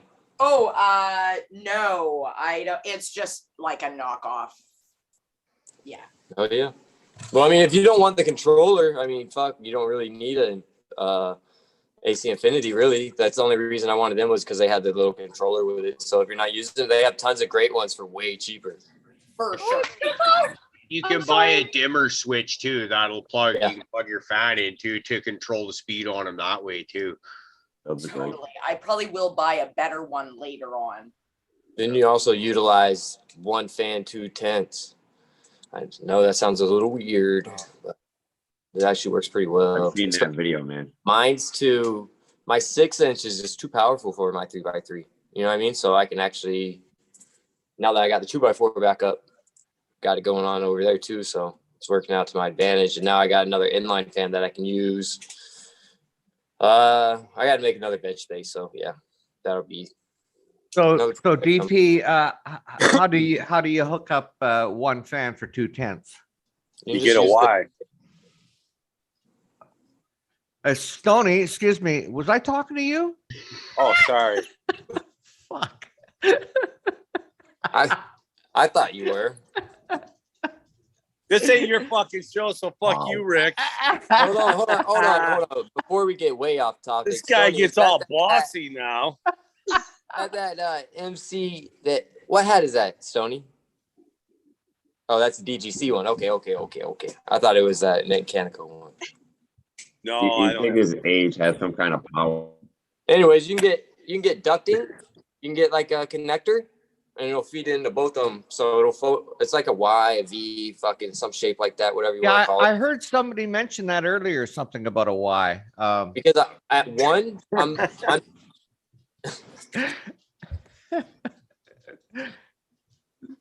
yeah. Why, Uncle Rick? Why? Oh, gee, so Pete. It's Friday night, that's why.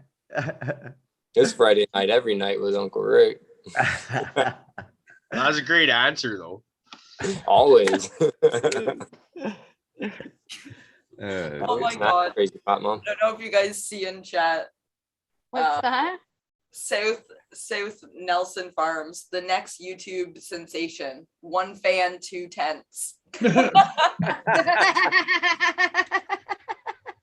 That's fucking hilarious. That's great. You should actually do that. I wish I could see into everybody's head right now and see the picture they pictured right when they said that. Yeah. Right when you said it, I pictured it. That's what I'm saying. I wish I could have seen inside everybody's head right at that moment. You know, like, Did you guys watch me drop that? I dropped the whole tray. Oh no. Oh shit. Yeah, right upside down, right on my hand. Yeah, so then I had to fix that. And Oh, I thought you did that on purpose. No. I wish I did it on purpose. I wouldn't have touched the damn thing. And what did you say, DP? I sort of thought I heard you. Holy fuck, this is slippery as fuck. That thing is not working because my tape is not sticky enough. Just I didn't say anything, but I got this due for bees, and bees isn't here. Luckily, I found one that tastes almost good. Mango melon or something. It tastes Almost halfway good. decent. Mango melon Mountain Dew. Holy crow. Ooh, Yeah, sounds it good. actually tastes like sugar, of course, but it doesn't taste like it came out of a horse's ass. So it's halfway decent. Cheers, bee. Like a Wherever mule's you are. ass or maybe a goat's ass, or because I can't believe it's that big of an upgrade. You'd be surprised. Oh yeah? Yeah. Well, Yeah. Hey, just while I'm thinking about it, shout out Green Goddess. You're going to be with Chad Westport tomorrow on the Perfectly Imperfect Grow Show. That'll be great. That's at 2:00 Pacific and 5:00 Eastern. Yes. cool. that'll be a great show. Chad's a hell of a guy to do a show with too. You know what? He's an awesome guy. Like That's right from the way he treats you when you're gonna join him, like he's just, you can tell he's such a caring person. Yeah. Yeah, very professional and puts you at ease when he's a great interviewer. Totally. Yeah. That'll be a good show. Yeah, and you're on with Chicha B, I believe. Yeah, Chicha Yeah. Beat. So it'll be really cool. Yeah. Girl power.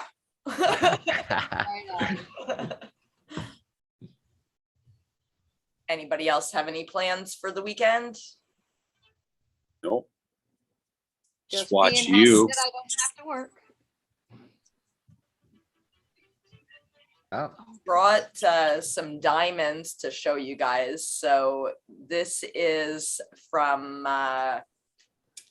we carry it at our store, but my boss helped one of our employees actually create his own company, so which is really cool. So he does all these diamonds. I don't know if you'll be able to see very well, but they're really nice. So this is Banana Daddy. Ooh, that's nice. Yeah, I know. I'm excited to try it. Does anybody know the process for making diamonds? Yeah. Is it a Expensive. butane It's a extraction? butane, yeah, I believe. It's a lot like CO2. gas, but they let it kind of evaporate or something like that. I was kind of reading up on it because I was kind of curious. It just Well, They creates actually, it grows yeah. out of the, doesn't it start it starts growing, It it does crystallizes. grow, Yeah, you gotta but get it under you can pressure. use different things. You don't have to use butane. Yeah. And Yeah, then that's how they get all they'll get it down to they usually use butane to extract everything to get it to that level, purge it all out, and then they put it under pressure. You can get it like in a mason jar, put it under a little bit of heat to where it creates negative pressure inside the jar, and that pressure is gonna separate the sauce and the diamonds. Diamonds will start to form under the pressure, and all the sauce will meet up at the top, and those are all the terps essentially. But I got a customer. I'll be right back with you guys. Yeah, cool. You can stick it in a vacuum chamber as well, I believe. Yeah, they have those tanks. I actually saw a thing at the show a few weeks ago. They were selling a whole closed loop system with all the tanks and the pressurizer and the whole fucking thing, and these big tanks, and he's like, oh man, and like, dude, I'm a home grower. Like, what do you think I'm going to do with that? What does that cost? Well, it's like 10,000. Well, yeah, okay. Let me just whip out the checkbook, dude. I mean, I thought this was a home grow show. These guys are trying to sell me $5,000 lights, and you need a 20-foot ceiling for these, though. It's like, well, fuck. Oh, in a warehouse. I've barely got 8 feet. What show was this, Stoney? Tell us about it. It's called NECAN, NECAN. I don't know. It was a show that they hosted out here at one of the hotels in downtown Chicago over a Saturday and Sunday. So, you know, usually a show that comes out over a Saturday and Sunday is usually aimed at a consumer, right? Because that's when consumers, it wouldn't be to me a business thing, because who the fuck is going to come out on a weekend? You got to pay your employees to go to a show over a weekend, you know, versus anyways. Yeah. So I went there expecting to see, you know, like Grower's Choice there. And I mean, I'm trying to think who was there. The one that does the spider lights or whatever, the LED spider. Yeah. That company was there, but they Spider also Farmer? no, not Spider Farmer. Oh. The light is called it's a spider series. I forget the name of them. I can't believe. But I mean, there were quite a few breeders there. Ethos was there, Dark Horse Genetics, 707 Seed Bank, T-Dog. So there were some big guys there, you know, but for the most part, for the home grower, there really wasn't anything else there. You know, so you were either buying seeds or, I mean, the most of the shit there was like security stuff, like van or transportation, you know, security for your products. Banks that'll, you know, work with you and lenders and whatnot. So it was really aimed towards like a business side and not a consumer yet. They had it was kind of fucking weird to me, to be honest. So, but it was cool nonetheless. I got to meet a few people, see some old faces I haven't seen in a while. So, yeah. The Indo Expo, is it called? That's been canceled, I guess. The guy that put it together, he passed away. So that I think they had one show in Colorado, in Denver, and another one out in Chicago. No? Oh, did they? I don't know. This was the first show I went to out here. I know there was one that happened, like I want to say over the summer, which it was and even closer to me. It wasn't in a godforsaken city, and then just over like last weekend, there was the Emerald Cup. Does anybody know anything about that one? Well, that's the big one out in California, in Northern California, that they have. But I heard, I don't know, Rasufa went there. Yeah. I just heard it was, I don't know. He had a take on it. I don't, you know what? I'm not going to speak for him. I'll let you guys check it out on his Instagram page. But I think he put something down that it wasn't like what he expected it to be either. Yeah, I saw him say like he had a good time and he met some really cool people in that, but there were a lot of people that I guess said they were going to go and didn't show up and stuff like that. So he was a bit disappointed about that. I'm not going to name off names, but no, come on, go ahead. Why not? Why stop now? Well, I'm pretty sure he named them, so you can go and check. What's happening is what we all feared would happen is with legalization comes the big pocketbooks of you know, the pink shirt people, right? A lot of people buy up stuff and there's no heart behind it really. So a lot of these venues are turning into a money farm, right? You know, it's not about getting now you got to find these small the tight-knit groups again where they're not so commercial areas to get that feel. I think with the big venues now it's all about the you know, big corporations and shit. So yeah, you got to go to the markets as opposed to the events. The markets are the community getting together, as opposed, like, still people that have businesses as well, but the small guys. Yeah.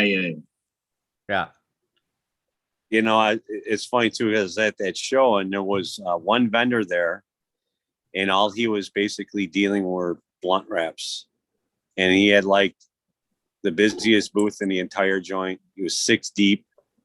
People just like people were down there to spend some money, you know, and stuff, and probably bought whatever seeds they wanted. And after that, you know, it was buy the $10,000 closed loop system, or, you know, $5,000 light. So I'm gonna give a little shout out to some people at work because first off, my office is freezing all the time. And I went in there the other day and there was a gift on my desk and it was like a heated seat cushion, a blanket, this coffee cup, and two girls, co-workers, Hope and Brooklyn, bought it for me because they see me struggling with my being cold every day. And then today, another coworker gave me like some Charlotte's Web, some hash, and these blunt wraps, and they supposedly are like enhance your terpenes in your flour. I don't know. Man, they must feel you must be really uptight at work. Then they're trying to, we gotta get her some heated shit to shut her up. So basically it was like a kind gag is what they gave you, but Oh my God. That's not it at all.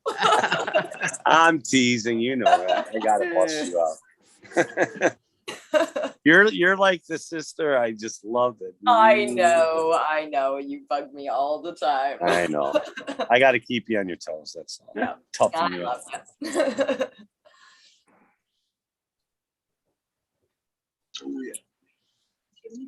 Yeah. Well, I know I didn't shut Very you up.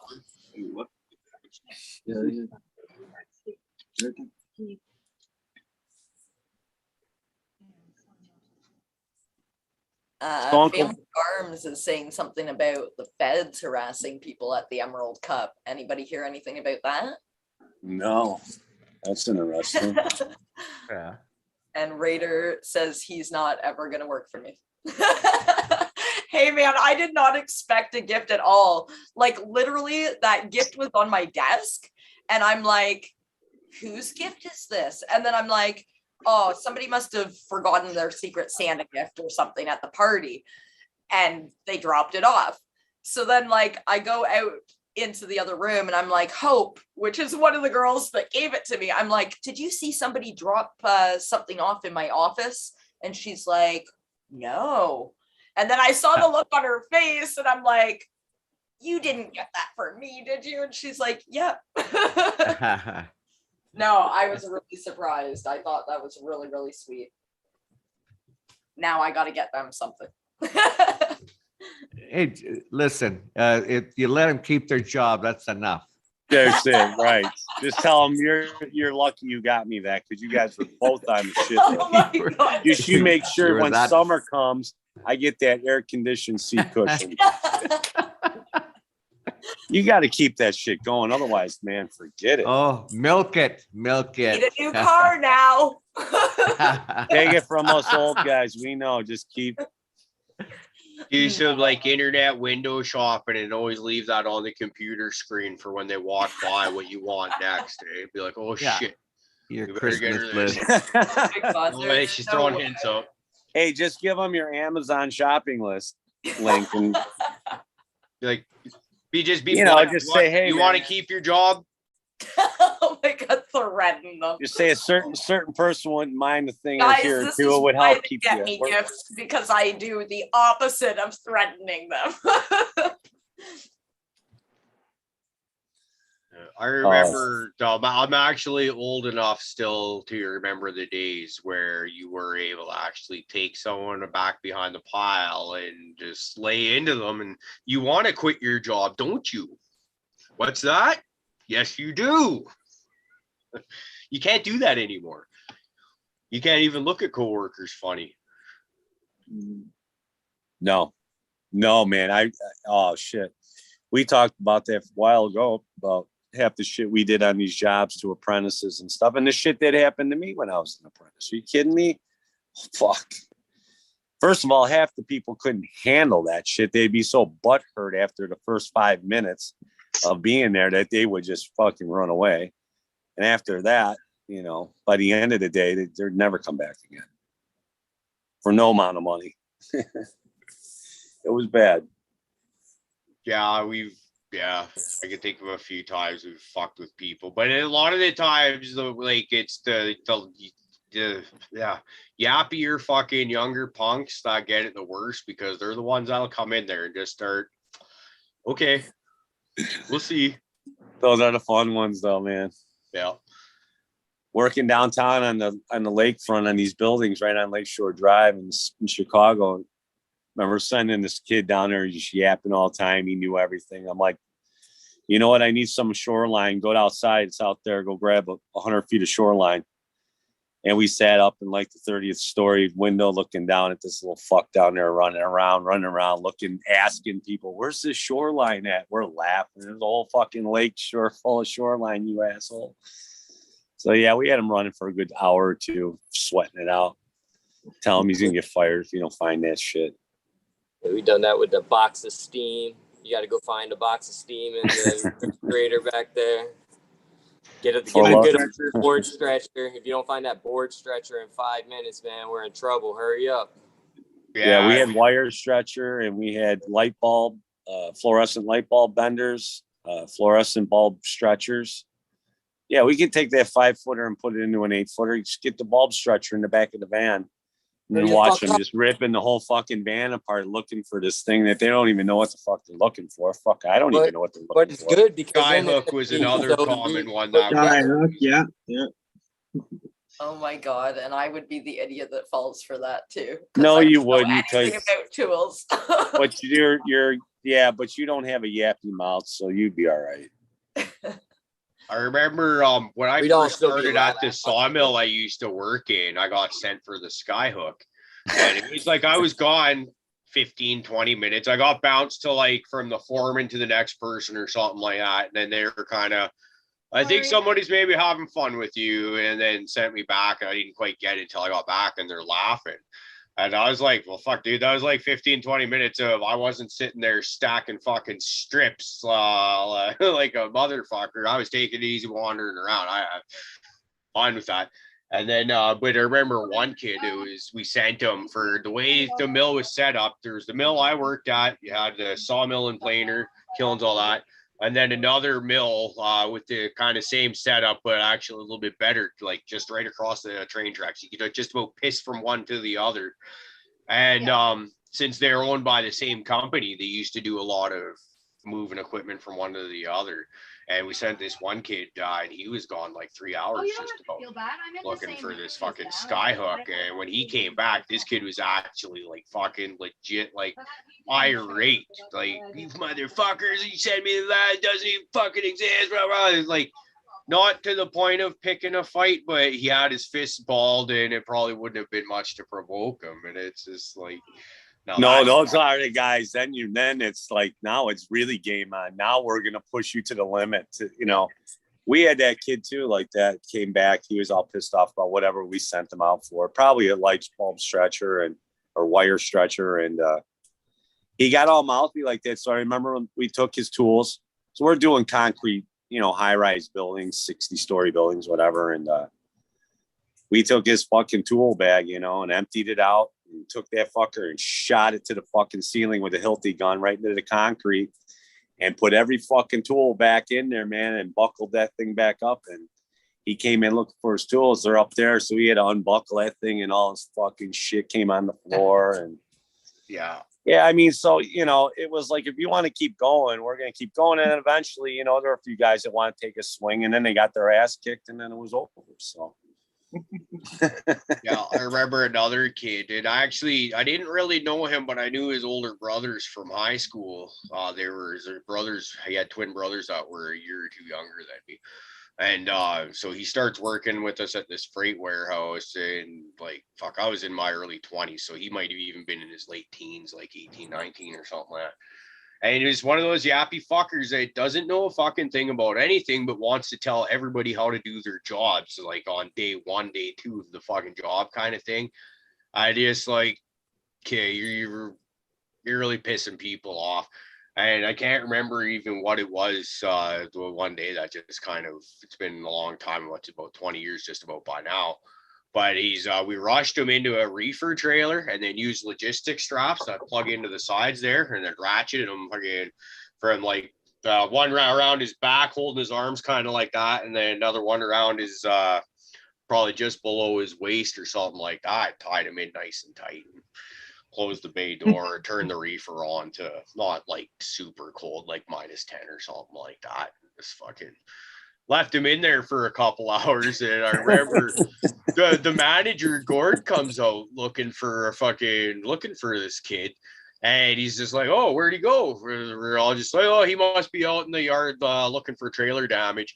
Because that was one of the things, if things get slow and there's nothing to do, it's always that look busy, right? Go do so if you fucking don't want to be in the where I was doing shit when we are that slow, just go wander around the yard, say you're looking for trailer damage so it can be repaired or documented and all that shit. But no, this kid was in the trailer and he didn't come back. I think he came back the next day and the day after, like maybe finished the week out or something like that. And that was it. But it was like one of those issues where like he was there for maybe about a month, and you come in, you don't even appear to be trying to learn and getting better at what we're doing. And we're stripping probably on average about 15 48 and 53 foot trailers a day and loading them up again in the afternoons, like forklifts and shit like that. And all you just want to do is lip off and fucking. And most of the people, even I was a young punk at that time too, right? Like you got a lot of guys that are in their 40s, 50s, 30s and shit like that.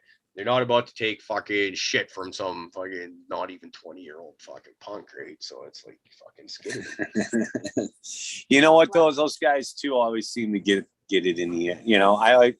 Like I said, I had this first year apprentice. He was good too, so he kind of got away with a little fucking flap jaw, but I wasn't having it with him, and we were doing these long fucking runs, probably about, I don't know, 200 yards, 300 yards, where it was 6-inch pipe. And we have to blow, they're like this sponge, but it's got a piece of plastic cap on each side, and it's got this metal eye hook. We tie a string to one of those eye hooks, and we take this fucking pressurized vacuum, or it's CO2, and we blast that thing, and it comes flying out the other side. I mean, you shoot that, 300 yards or whatever, within a second, that thing's coming out the other side like a fucking bullet. That's how fast it comes. So you can imagine the force that this thing comes out, and it's the size of a fucking mason jar, right? It's made out of foam, but the cap here and here is fucking plastic, heavy plastic, and then metal hook on the end, right? And I send this kid down there. I says, when that thing comes out, just grab it, tie it down, secure it to the pipe so it can't get pulled back. Whatever you do, do not fucking put your face over near that fucking tube at all. So that kid's down at the other end, man, and I'm fucking, shooting it. Sometimes it'll only go so far and it might get lodged up. A rock gets in there, right? So it lodged up for a second. And then I told him, I gave him a hand signal, like, okay, told him to step back, and I shot it again. And then he goes right over there as I shoot it the third time, and he puts his face right over it. And next thing I know, I just see him lifting off the ground. Feet go into the air. He comes landing down on his shoulders and the back of his neck. I mean, that's how fucking hard that thing lifted him off the ground a couple feet, man. And Holy that Christ. fucker had a welt on his face for a fucking month. Yeah, it doesn't sound fun. Was it at least cool to watch him fucking? Yeah, it shut him up, man. Shut him straight up for a fucking good 2 months. It took him a while to get back in the swing of being a dickhead again, but he got back at it, but he still was mindful, though. You know what I'm saying? The whole thing is with guys like that, when you get the younger guys with the older guys, it's like the older guys are going to knock you down a peg because, quite frankly, we're sick of the ego bullshit. No one gives a fuck. Banging your chest in here like a fucking, nobody cares, man. Yeah. At the end of the day, we don't give a My favorite, and this is a rarity working with younger kids now, but when you get them in there and they just want to fucking go hell's bells on the work, right? Like, let's go. Like, give her shit. Yeah, have fun. I'm going to work at my pace that I work all day long. I'm not going to speed up. I'm not going to slow down. And you're going to be tired by a fucking coffee or whatever. Yeah, you're done. Kind of just standing there. And yeah, by the end of the day, I'll be ready to go home at the end of the day, but I could still go another fucking good 3-4 hours. plus that if I really wanted to, and you're like ready for nap time. It's Yeah. But at the same time, it's nice to actually be at that point where, because I'll be turning 40 here next weekend, and to actually be that guy that is able to stand back and not have to be that. So that's the other thing is I feel like the young guys on the, or not necessarily guys, but the younger people on the job say they're just getting into work fields. I should be the ones that are in there wanting to learn, eager, enthusiastic, right? Like and but you see a lot of that's nowadays. It just seems like the newer guys that should be proven, especially I like most of my jobs have been unionized. So when you start with a company, you got like usually a 90-day probationary period, right? Yep. Where to see if you're worth keeping around or not. And I just most people a can't lot keep of people that just don't seem too interested in making sure they have that job, I guess, would be the way to put it. They're there, they're showing up every day and the work's getting done, but it's not because of them, and it's not not just because of that. They're not playing a big role. They're chipping in, but they don't appear to be looking and trying to get a lot better and make improvements daily and stuff like that. It's Yeah, no, you're absolutely correct, dude. So I was out of work for 4 years solid, right? I was a stay-at-home dad. There was no work. I'm a union guy. There was nothing here. It started picking up in 2016. I got laid off in 2012. So, and even before that, it was like I worked 6 months, you're off for 3. You work for a month, you're off for 5. So, anyways, when I got back to it, I made sure that I started exercising a couple months before I got back to work, because I was really concerned about keeping up, because what I was particularly do is bending pipe in these condo units and whatnot.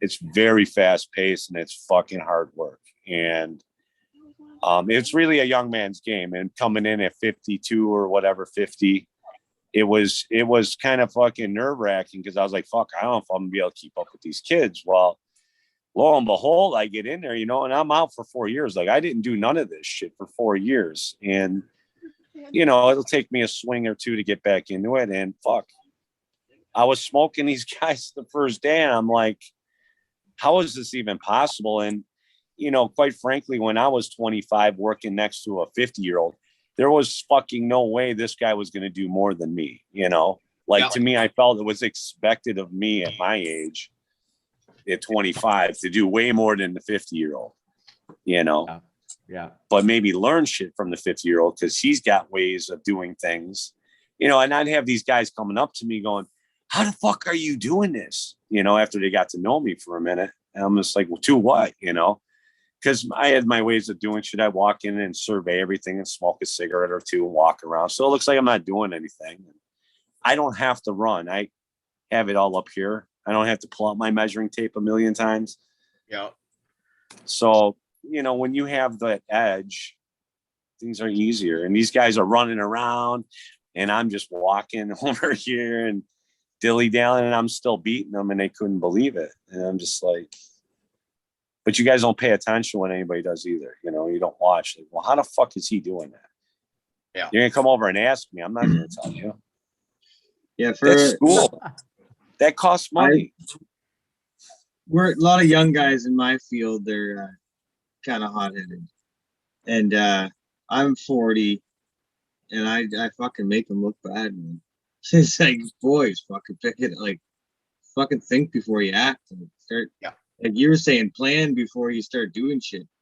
Keep a marker and a calculator in your pocket, a fucking notepad. You see something, fucking jot it. Like, fuck. You're gonna be doing this for another 40 fucking years. Get good at it, or it's gonna suck. Well, I think that's the work smarter, not harder thing comes into effect with that age, right? Like, because I was that young guy that I now laugh at, definitely. That's always in there working physically hard, because I like physical work. It makes me feel good.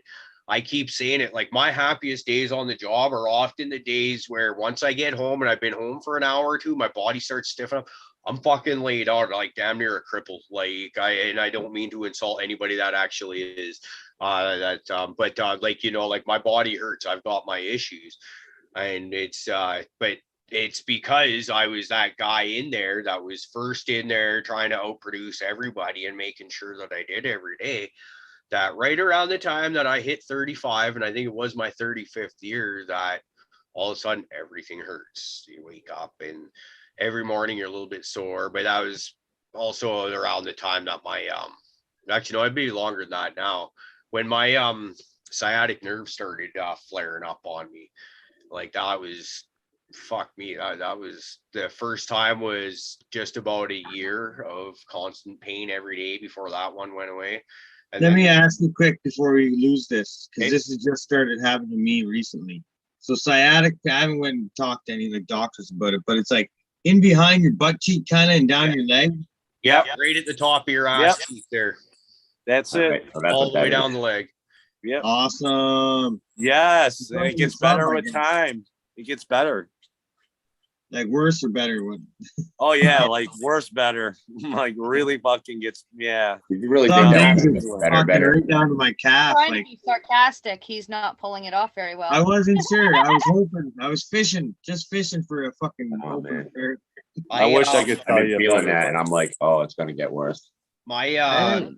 I honestly, when mine flares up, I go see a chiropractor. Now, there's some people that'll fucking say that's horse shit, whatever. But from my personal experience, it fucking works. And I'll tell you this: the first time it flared up, I was just saying, it was like a couple days after Christmas, and I was just sitting around for a couple days reading books because I like books. And I remember just getting up to either maybe go to the bathroom or raid the fridge, and my hip hurts. Right, it'll get better in a few days. A couple months later, and it wasn't. So I go to see an ER doctor because I didn't have a family doctor in Williams Lake because I don't get sick. So when they tell me I have fibromyalgia, I'm like, oh fuck, that's a big scary word. What's that? I look it up when I get home. Yeah, it sounds about right. And it did. And then after, so this was in like February. And then around September, a bunch of the guys I worked with at the mill, after seeing me limp to work every fucking day because I wasn't driving or anything like that, I walked and hitchhiked everywhere and then hobble around work for 10 hours every day. They're saying, go see a chiropractor. The worst thing they can do for you at this point is nothing. And at this point, it's like, you know what? That doesn't sound too bad, right? So let's go see if they can help or they can. And I went in, they took x-rays like of my back from a bunch of different angles, up from the very top down, and you could see the way my spine was starting to curve and move on it. And he explained what was up and told me this is not going to be a one-time fix. And I think that's what a lot of people don't realize when you go see a chiropractor. It's not just a one time you're here and it's all fixed. It takes time to realign shit. Now, my problem was my very top vertebrae had spun. Whatever it was that caused it, but this is what happened. And then in reaction to that, the rest of my spine just kind of did almost like a J, and that was the hip, the sciatica starting to fire away on that. And after a good couple weeks of seeing them once or twice a week, you could start to, there was noticeable improvement, and it was still another couple months after that I was going on a weekly basis. But I could say for now, or right now, for a fact that without any chiropractic adjustment or anything like that, the problem was there all the time. And if anything, just got worse. After time seeing a chiropractor, and it did take time. And I was lucky to be able to have benefits through work to help reduce the cost of that. Because that's the other thing. It's not cheap. It was like would have been like $40 a visit otherwise. But it did help, and I was able to get my quality of life back again. And then when it flared up again a couple of years later, this time it fucked my life up for 2.5 years. Just as I threw my back out to, now the chain of events was to set my sciatica off again. Just as I was kind of fighting with the boss for one job and was talking to the boss that I now work for at this job and was getting ready to make that jump. Oh, great. You just threw your back up when you're going to start one of these union jobs I was talking about with a 90-day probationary period. It's time to fucking haul ass. I was like fucking 35, 36 when I was starting there with this company. And so you go and you work hard and show up every day. Those 2.5 years physically were probably the worst miserable of my life, because there was not a single day where I wasn't in pain 100% of the time. It's just how much pain are you in at this moment? And then having had opiate addiction issues in my late teens, early 20s, I was not willing to go back there, but there was times where it was definitely thinking that way, right? And then through seeing chiropractics, but I was a lot more off and on with the chiropractic this time than the second time around there. And but when COVID first started kicking off and they started shutting everything down everywhere, before that, I was having a real bad personal stretch. And I just, you know what, I shut down for a month and just went home, holed up for a month, and was able to actually rest for a change. And now that's almost 2 years ago, I guess, eh? And I've, been fine physically pretty much since then. But every once in a while, you get that little bit of pain in that spot. And I almost you guys remember in the original Jurassic Park movie, I think it was, where I think they're sitting there eating in the restaurant or whatever after the Tyrannosaurus thing, and they hear the trembling of the ground or whatever, and the fucking kid's eye just kind of starts to fucking twitch. Every time I feel that pain starting to maybe come back in that hip, that's almost how I feel, because it's a terrifying thought, because like I said, I had 2.5 years of my life ruined because of this physical injury. But after a big, huge fucking rambly tangent that was, I do believe in chiropractics, and the sooner you can jump on that, the better, because that's kind of what set off my hip problems now. As I said, instead of back problems, I've got hip problems, because the first time I let it go for so long before doing anything, your muscles will start to reform and react to protect that injured area there. And that'll set off your balance, and the sooner the better, man. Yeah. It's not to the point where it's like, oh, fuck, I can't walk or nothing like that. But it's like, I'm a pretty active dude. I do a lot of hiking. I dog sled. I run. I don't run. Let's not fucking kid yourselves. I ride mountain bike. I'm on my feet all day. Like, I'm fucking trucking around all over the place. But it just started happening. I'm like, what the fuck's this? Just like you said, oh, my hip hurts. It'll go away. Yeah. I fucking whatever, right? No, didn't go away. And then some days worse than others. So I'm just like, okay, we got to figure this shit out. And I knew it was I didn't know. I 90% knew it was. And I've been asking and looking and doing, poking. Yeah. And here's the funny thing is, actually, I find activity is actually one of the best things for it when it's flared up. It's one of the, I'm a terrible sleeper as it is, but when that shit's fired up, you can't physically lay there for more than a couple hours before you're extremely uncomfortable, and you got to get out. So, so like I was saying, at this time I was walking to work, but actually after laying there all night, kind of in pain, and maybe wandering around the house because you're working at 6 a.m. So I'd leave at 5 o'clock, get to work half hour early kind of thing. So it's a half hour walk, and you're looking forward to that walk but after standing there all day, kind of basically in one spot at a machine, just constantly grabbing boards and chucking them down and shoot behind you, all the broken boards. Caribou. So I will say, G-Bay, that I thought I had the same issue. And I ended up going to the doctors, and it was actually a nerve behind that one. And mine healed within a couple months just on its own. So that could be the issue too. Okay, because I do have, like I said, being active and fucking stuff. I used to, I still ride bikes, like motorcycles.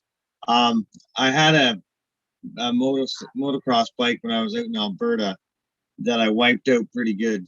And if your vertebrae are like this, stacked on top of each other, kind of, right? Well, I fucking scorpioned so hard that they came together at one point on the inside. So this is my back, this is my guts, and that happened. So there's a little bit of damage on these two vertebrae and shit. And they said it's going to cause me issues as I get older. Maybe this is it rearing its head. I don't know. I'm gonna go probably. I can tell. And it's just progressively gotten worse, and over the last year and a half, it gets to where, honestly, depending on what you're doing, it is miserable. And being an artist, you got to kind of, I'm having to learn how to do things standing up and drawing, and I can't sit down periods of times, and it sucks. It makes it miserable sometimes. You know what I mean? Like chronic pain is not fun. It's just the severity of it, right? Like every day is a bad day. It's just how bad are the days? You know what I mean? Yes.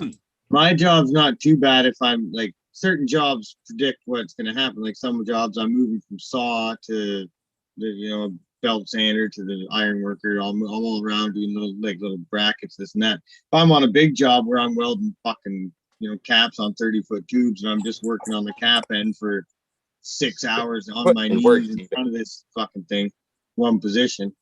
It's like, holy fuck, yeah. When I stand up, it's like, oh man, I'm 40. I love looking at the shit that like you and Caribou do. I mean, y'all are doing some pretty major fucking moving and grooving coming to work type shit. You know what I mean?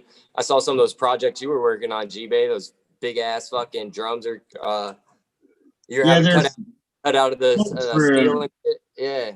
Yeah, they'll be underneath the dock eventually. Some rich fucker will buy them, will grab and park his big speedboat beside it. Hell yeah.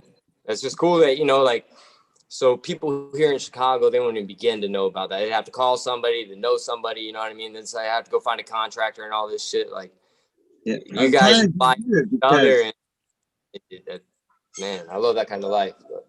Yeah, there's a lot of welders around. A lot of people, like, my trade's not easy per se, but like a lot of guys can take 2 pieces of metal and grab a welder and make those 2 pieces of metal never come apart.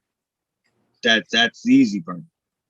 Take 1,900 different components of all different shapes, short sizes, fucking alloys, and fucking all that. Make it all the same with every nozzle point where the guy wants them to, at the right height, in a timely fashion. Nothing wrecked, no stray arcs, blah blah blah. That's where it all starts to count. But they all have the I love it, man. I enjoy it. Like, 'cause some people can't do it. Like, not can't do it, but they just, the pride's not there and it shows. And I have pride in every time I pick up a tool. So it's like, I don't know. Certain jobs are gratifying, and like you said, the bigger I love it. Like when I'm doing something, especially when I'm the guy operating the machine too, like picking it out of a pile, fucking setting it up. I love that stuff, man. Like when I came back from Alberta to Ontario, it's like I went downgraded. Like I don't even drive a forklift anymore. So I got a fire under my ass right now. I'm starting a welding company. I'm gonna do some big shit. So fucking pay attention. That's exciting, man. It's great to hear too. It always makes me happy to hear friends, family, anybody I care about really to be doing well. It's just, especially in these times and ages where it just seems like everybody just seems down and out, right? It's like, fuck, man, you don't need to see anymore. It's just... That's what happened. I was on a downward spiral. I had not a nervous breakdown, but like a little self-reckoning. I was like, listen, you're fucking starting to spin out, Mark. Like, just pay attention, focus, get your mind on something. Life's changing a lot for me. I'm shifting dynamics here, so I'm riding the flow, and it's good energy, and I'm sticking with it, man. So got it by the horns. Actually, speaking of like nervous breakdowns and shit, I believe it was only just a month and a half ago that I was right on the verge of one and had to make a few changes in my life there. And I feel like since then I'm calmer for it. And then also another, just last night, a coworker that I work with, and Rick actually knows him too, reached out to me saying the same thing about himself. And now, backstory on him, like this guy he has no interest and will not get the COVID vaccinations. And now anybody can make that judgment on him what they want. What I'll tell you now, this is one of the best people I know. And Rick would tell you the same. We don't need to mention his name, but I'm pretty sure he knows exactly who I'm talking about. And, he's holding firm in his convictions. He's losing his job right now and all that. And so he's stressed because, he's standing by his convictions and all of this. And, kind of me and him started, he reached out to me in a kind of a snide ass way because he's stressed there the other day. And we started bickering back and forth. And then we ended up getting on the phone and having a chat because it was going to get bad and you might end up in a punch out. Neither of us are actually wanting that. So we straightened it out real quick. It's pretty much as soon as we started talking, and you can actually, because you know how much gets lost in translation through text message, right? But as soon as you start talking, okay, this is what I'm saying, blah, blah, blah, blah. And, but yeah, this guy, I got nothing but respect for this guy. He's one of the best foremen I've ever worked for. But is prime candidate for something like a nervous breakdown right now. Because think of that, his livelihood, it's gone. That's tough. Now, me personally, I have had no interest in getting the shot. I believe in my immune system. I'm a very healthy person. I don't get sick, and I'm lucky for that, right? But when it came down to where they start making the threats of you're not going to be able to go to work without this, right? I've got to give up. It's just, I can't start missing paychecks. I got my daughter to think about first and foremost above everything. But when I look, I was like, honestly, I wish I could stand in convictions beside this friend of mine, but it's at the end of the day, they're not as strong as his. Yeah, it's putting a fucking whole spin on the whole world. It's fucking a little weird, but we're all gonna make it through this. Yeah, we're gonna do it together. We're all gonna be even the vaxxed, unvaxxed, whatever. I hope all I can say is I hope if you're on the unvaxxed side thing, just do your precautions. Just help the people that are vaccinated get through their days. They are obviously they believe in different things. So just do your part to not be a piece of shit. Don't walk around being fucking, I don't need a mask, not my rights. Put on a fucking mask when you're going to the store. Yep. Your dick. Yep. Order online. I think everybody hates the fucking mask. Is there anybody that doesn't hate the fucking mask at this point? Yeah. Just, this is all fucked up. So everyone love each other and just be nice about it. Okay, now here's a question. This show, the way it happens on, say, the Friday night where we all get together, the reason I created the Friday night show was because we can't go out Friday nights anymore due to COVID and shit. Do you think this would still work out if we didn't have COVID lockdowns on Friday night to at least start it off? I could see it continuing if Friday nights open up and everybody can go do their thing again because it's an established thing. But I think establishing it would have been a lot harder to do if there wasn't everything shut down already. My thought exactly. I was like, it would have been harder to hook us. You know what I mean? There are a lot of people would still probably pop in here and there amongst their other events and shenanigans. Yeah. But yeah, Nah, I'd be here. I'm old enough. I have nothing to do. Yeah. Well, yeah, maybe the lockup got us all together, but I truly believe this is going to just get bigger and better in spite of everything. Yeah, you guys are my new buddies. I only had a few buddies. I still have. Don't get me wrong. Let's not get crazy here, okay? We finally found she's like, there are a couple of them are a little wacky, but generally they're all healthy folk with healthy ideas, and it's not, some of my friends have just gotten stale over the years. I still love them, they're, but just we don't, nothing productive really gets talked about, or no actions happen. Where here we all bounce ideas off each other, and we all kind of have semi-intelligent conversations. We fucking try. Yeah. Well, actually, here's a good example. Sorry to cut you off, Rick. I'll just. I'm done.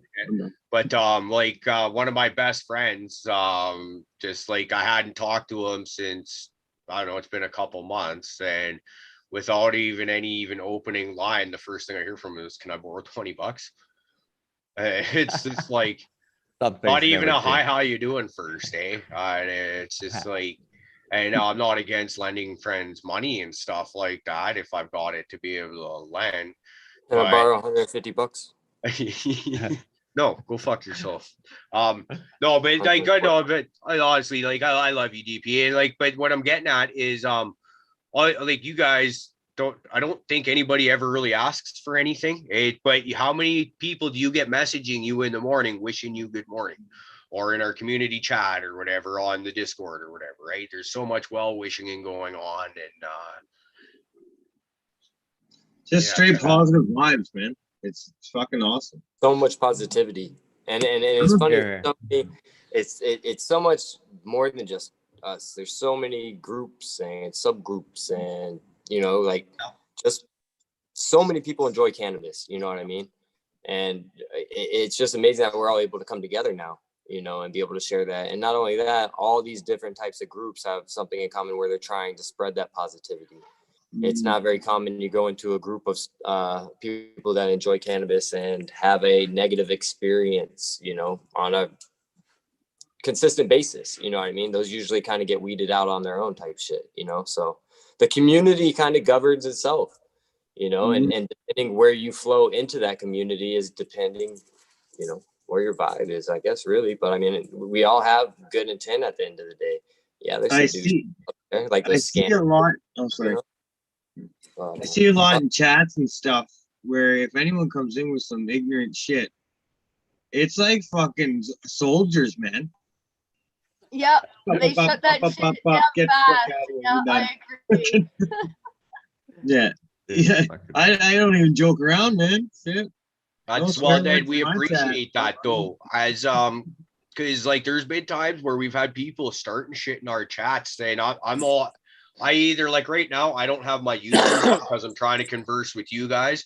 And when the timing difference between what's going on in real time and then YouTube starts moving in different synchronicities and shit, it'll fuck me up and I'll just stop talking, right? So I gotta kind of do this. So you'll have somebody in chat starting shit, saying some foul stuff, and I won't even be aware of it. But I'll hear about it because someone will maybe mention it on the panel. I'll go to check on just to see what this fucking asshole said. And a lot of the time that message has already been fucking deleted by someone and the person's bounced. Now, good example of was that last Friday or maybe the Friday before when Kingfisher and Blue Kiss, we released their accounts. Right. There was a few other names on there that were already thrown into Hawk there. Because, hey, excuse me, while it's on my mind, did something happen to Aldridge when you weren't here the other night, Caribou? I don't know if he got bounced. If it's possible for you. Did. God damn, guys, why do you got to do that to Aldridge too? I don't mean to. Freewheeling this, you know. Take my wrench away. People in jail. Take it away. All right, we'll see if we can find Aldridge and free him up here. My pocket doesn't like people. Pocket. My pocket doesn't like people. I swear to God, every time I put this, like I'll have it like this, and with the show going in the comments, I'll just stick it in my pocket to go do something, and I come back, Blue Kiss is banned. Everybody's Blue Kiss banned. That is experience in my life when I found out I was the one that got rid of Blue Kiss. I love Blue Kiss. Dude, I've almost reported our show like that, like multiple times. So if I look down, it's like report. I was like, oh shit. Oh yeah, hit the wrong button. Yeah. Hey, Caribou, can you do those surveys? Do you have that right down by where you if you're going to say something right below there? There's those little 3 bars. I think as a host you can do a survey. Okay. Oh yeah, there's Aldridge right there. Sorry, Okay. Aldridge. And anyway, it was a while back. Like chat is rocking as usual, but Blue Kiss said, "I'd really like to know the percentage of folks around here who have had addiction issues." And it didn't take long before Bees jumped in and said 100%. And we're all addicted to something. I thought, well, hey, why don't we just throw a little survey out there? Addiction issues? Yes, no. Okay, absolutely. I'd Just for the say hell they of it. still continue to this day as evidenced in my cannabis consumption and the amount that I go through. Like I've said before, I use it recreationally, but it's not just all recreationally. I don't think anybody could honestly can consume as much as I am and honestly say there isn't a bit of at least some addiction factor there. Do you believe that it is a physical addiction as well as, or is it more psychological? Like, do you like with other drugs, like there's actual physical withdrawals from alcohol? No, there's no physical withdrawal from it. It's more than just I really like being high and in a medicated state. And as when I used to do hard drugs and drink, my tendency is to push it too far. Like I was the guy that couldn't drink without puking and passing out early until I was in like grade 10 because I just so hard and fast, right? And then eventually you build up the tolerance and you can withstand that. And it's kind of, yeah, is, you know, with your tolerance to cannabis, because let's face it, we do build up tolerances to it. So you start smoking more and then you start moving into dabs and stuff like that to get the same effects, right? So I think now, well, it's a more, I probably could stop smoking weed for a stretch if I wanted to, but it's one of those I really don't want to do it to prove that kind of thing. You know what I mean? Does that make sense? Yeah. I've been in lots of situations where life is telling me I can't really consume. Say, for instance, living out west, one of my jobs required. Hey, cheers, Sticky Fingers. How you doing? Good. How do you get everything on the view? I've never done this before, so I'm fairly new to it. So is everybody still online? Miranda had sent me a link, so I've been trying to download stuff to join in on the conversation. But I don't know what the hell I'm doing, to be honest. Okay. Hey, welcome, Wait, man. Great to meet you. Yeah, so good to meet you too. Sticky Fingers does craft growing. Really Oh, cool. Stuff. Sticky Fingers, do you have YouTube playing on a different device?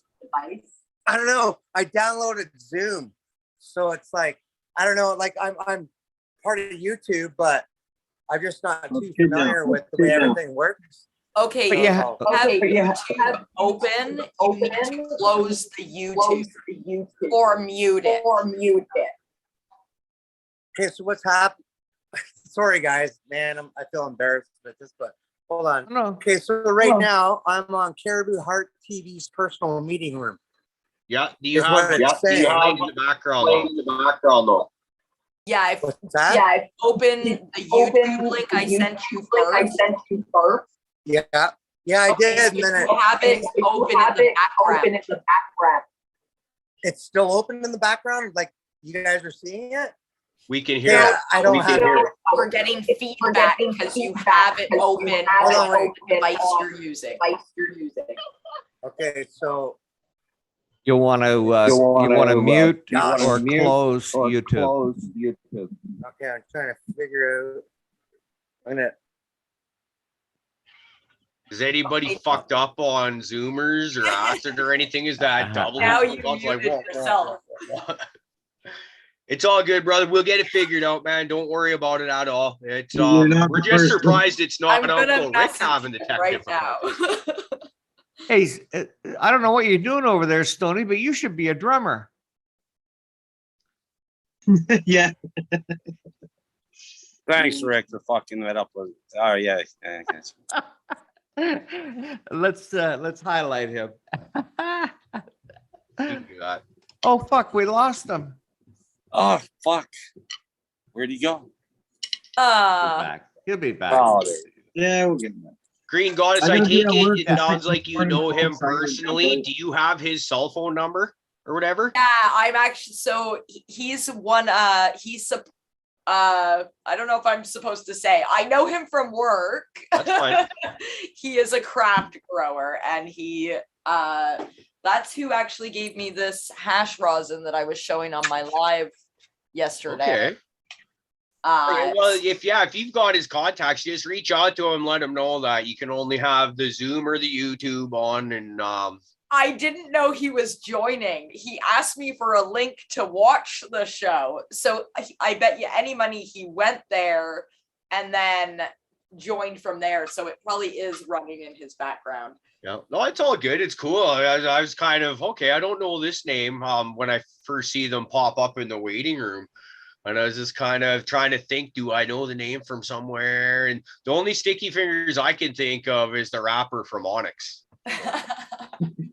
Yeah, he's got one of his like famous strains that he grows is called Glukies, and it's so good. Oh yeah.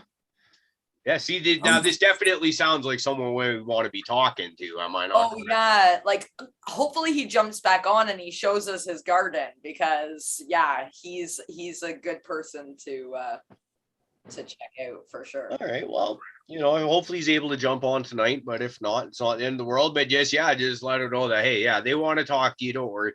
Because fuck, man, we have first time difficulties with so many people around here.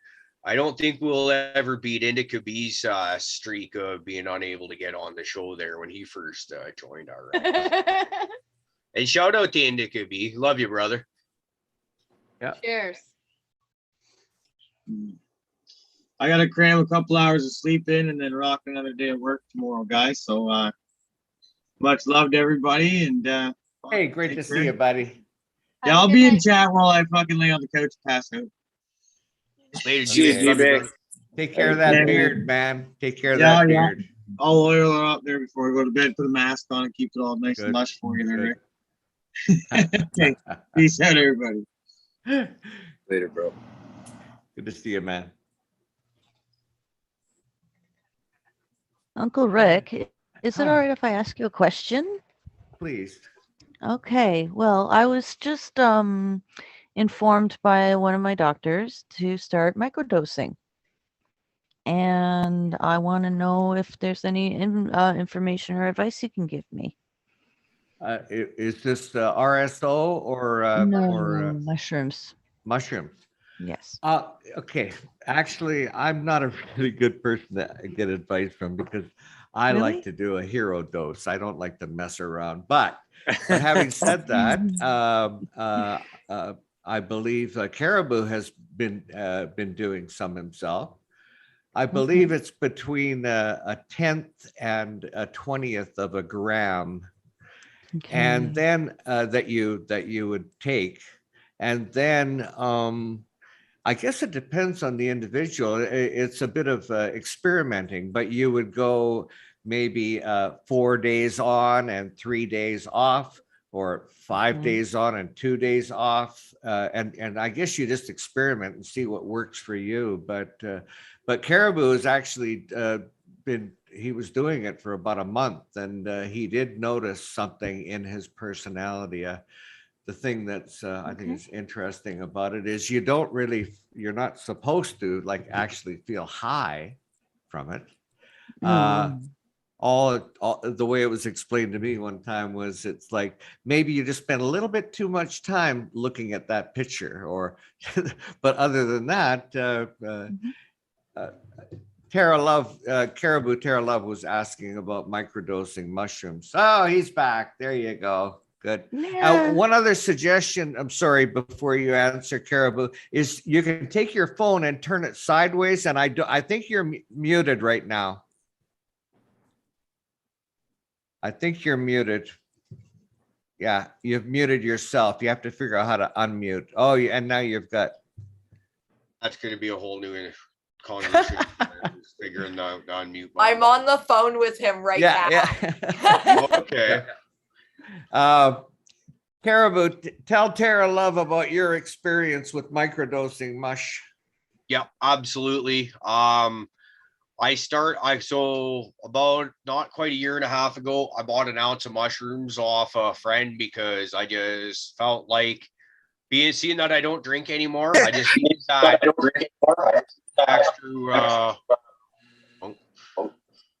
Sorry, I just wanted to say hey, and thanks for allowing me to come into the group. And I'm going to put my mic back on mute until I understand more of this procedure and the way everybody's operating in, doing this type of YouTube stuff, channel and whatnot. So Sticky Fingers, welcome. Thank you. Okay, I've still got some feedback going on here, but can you take your phone and turn it sideways, please? What he's getting at is if you turn your phone sideways, it fills in the screen more, so you don't. Now we get a bigger. Okay, that's cool. That's cool. Anyway, Caribou, you were telling us about your microdosing. Okay, so basically, I bought an ounce of mushrooms, so I wanted to get fucked up on mushrooms, and I saw a God moment, and just kind of didn't have that desire anymore. So I was sitting on them, and then after we had BC Mycology on, and then a whole bunch of other discussions on the same subject on this show and other Tuesday, Sundays, whatever. I decided, okay, I got these mushrooms sitting there. I'll try microdosing. And so I started with about 0.1 of a gram, and just started going from there, doing that every morning with my coffee. BC Mycology said he was on a 5 and 2 schedule. So I figured, okay, if I don't know any difference, so I'll follow that.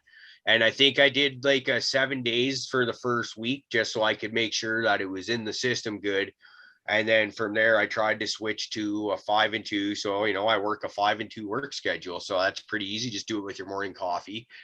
And I made sure I tried to weigh it out religiously every morning. And after about a month, I wasn't just me noticing differences. I had a few other people say, hey, you seem to be a little bit calmer lately, kind of thing. These people didn't necessarily know I was microdosing, right? It just noticing differences in behavior. I'm not losing my shit as much at work when weird fucking shit goes crazy. Stuff that it just the anxieties they weren't quite as bad. And then I was just talking about earlier in the show about a month and a half ago, being pretty sure I was on the point of a nervous breakdown, and I kind of got through that a little bit, but still stressed out. But I had to make some pretty big changes in my life, like walking away from an apprenticeship because I just didn't want to be working at fucking 70 feet up in the air anymore.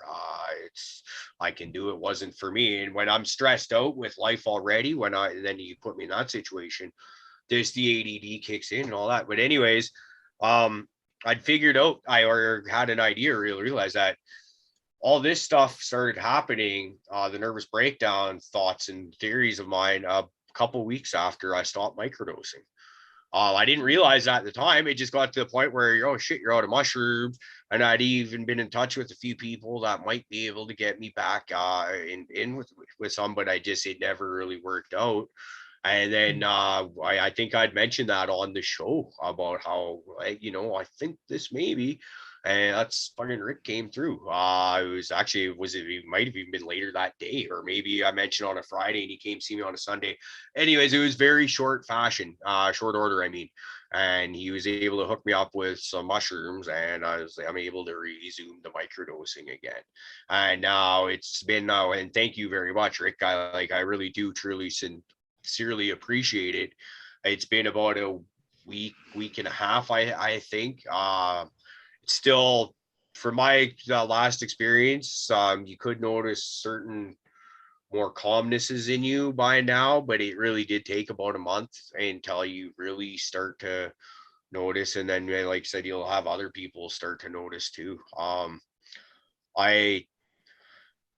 When I think back to the nervous breakdown stretch there about a month and a half ago, it was just a bad time. I just saying that also we don't need to go back into what I've been going through this year. Most of you know it. You've been here with me going through it, and to be able to take those extreme anxieties and chill those, but also it gives you an ability to focus on certain tasks as well. That's another thing. I am so fucking ADD addled that it's really hard for me to focus. I can kind of have 2 or 3 things that are kind of dangling in front of me, and I can maybe sort of kind of juggle those a bit, but there can only be a certain few things that can kind of have my attention drawing them, because then one thing's going to come in and another will get kicked out, and then off before you know it, you're not dealing with any of those 3 things you originally were, because it was just like bing, bing, bing, bing, bing, and now you're over here. You know what I mean? And I find that mushrooms help limit that a little bit. Then once again, thank you, Rick. I really do appreciate you being able to help me out. It's a great gesture. You're a great man. Thank you very much for all the information. I really appreciate that. Yeah, I believe that I've heard on many occasions that people that suffer from depression really get a lot of help from microdosing. So It was my psychiatrist that mentioned it. Actually, the Pardon? one suggestion I would make, sorry, before we get on, we want to talk to you, Sticky Fingers. We'll get right to you here soon. Yeah. But I would suggest get those gel capsules or whatever and just have them preloaded. Because here's a problem I've made. Like, I'll just throw my mushrooms in a Ziploc baggie in like my shower travel bag that I would have because I work on the road a lot. And you leave them in that Ziploc bag, they get crushed and munched up and powdered up, and that bag gets tipped over. And if you could just have them already there in pre-form, like whether it's 0.1 of a gram or whatever, and just like that every morning and just have one. I would suggest being able to do that. Yeah. Okay, thank you very, very much. Farms wants to see a frog. I think that's a good call. Jeremiah was a damn frog. He was a good friend of mine. And then we got to move on with Sticky Fingers. Yeah, absolutely. Thanks for your patience there, Sticky Fingers.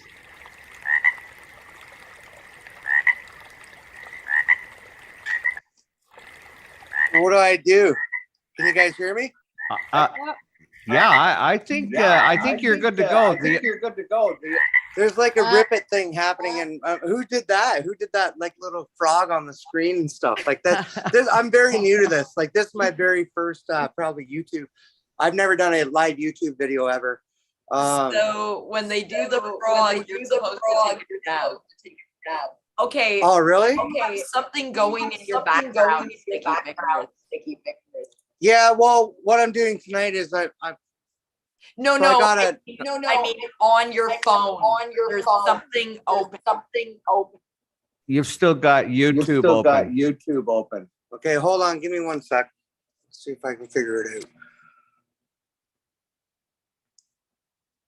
You're right. I did. Is that better? Hello, test. It might take a second. Oh, okay, we're good now. Okay, we're good now. What was happening? No, we're not good. Just like a feedback? Yeah, we're not good. We're not good. We're not good. We're not good. We're not good. We're not good. Okay. I don't know what to do. Like I don't even know what the hell's happening on your guys' end. Hello. Can you hear me? Oh yeah, we can hear you loud and clear. The problem is we hear about 8 of Uncle Rick.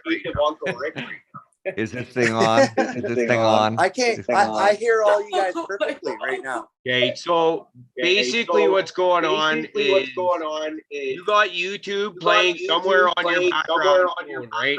So when we hear somebody talk on the right now, we hear them as they say it, but then a second later, hear them playing on your talking on your phone. Mute yourself for a sec. Sticky finger. Hold on. Was my face like kind of? Okay, so what he's saying is, okay, you know how you can minimize whatever you're on your phone, and then you can see what's in like going on in your background.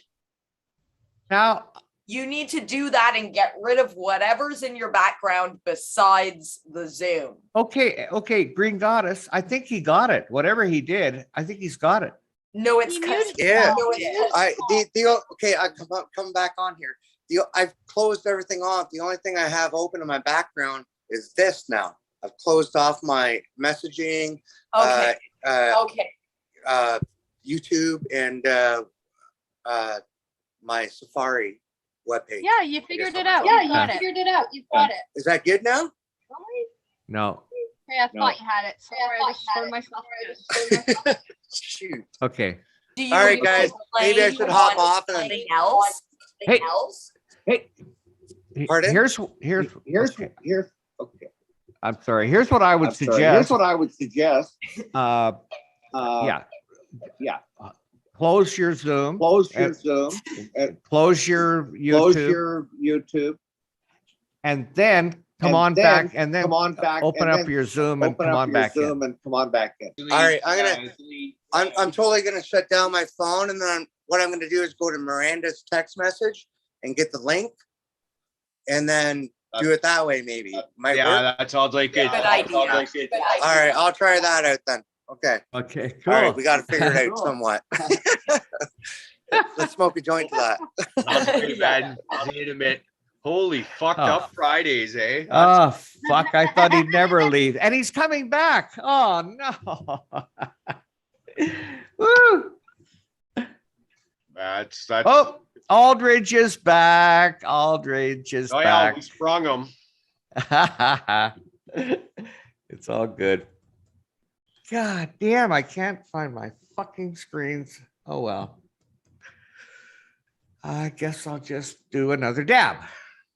Oh, we could do another dab frog because it was a while, and I think I even cut that one off a little bit early. So as well, we'll fucking dab it up. Oh, I respectfully, I don't even wait for the dab frog.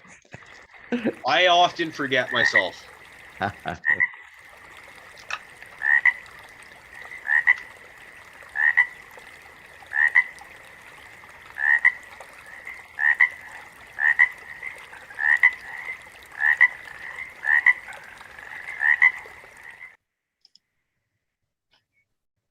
So it's kind of funny.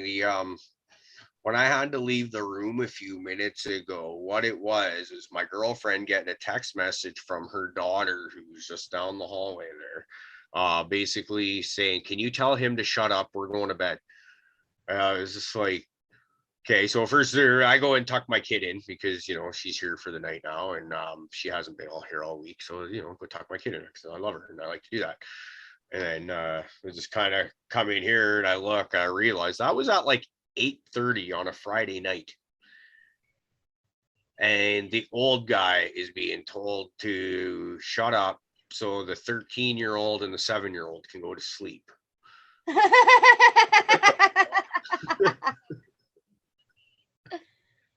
That's you go funny. party with your kids. That's hilarious. Yeah. How old are they again?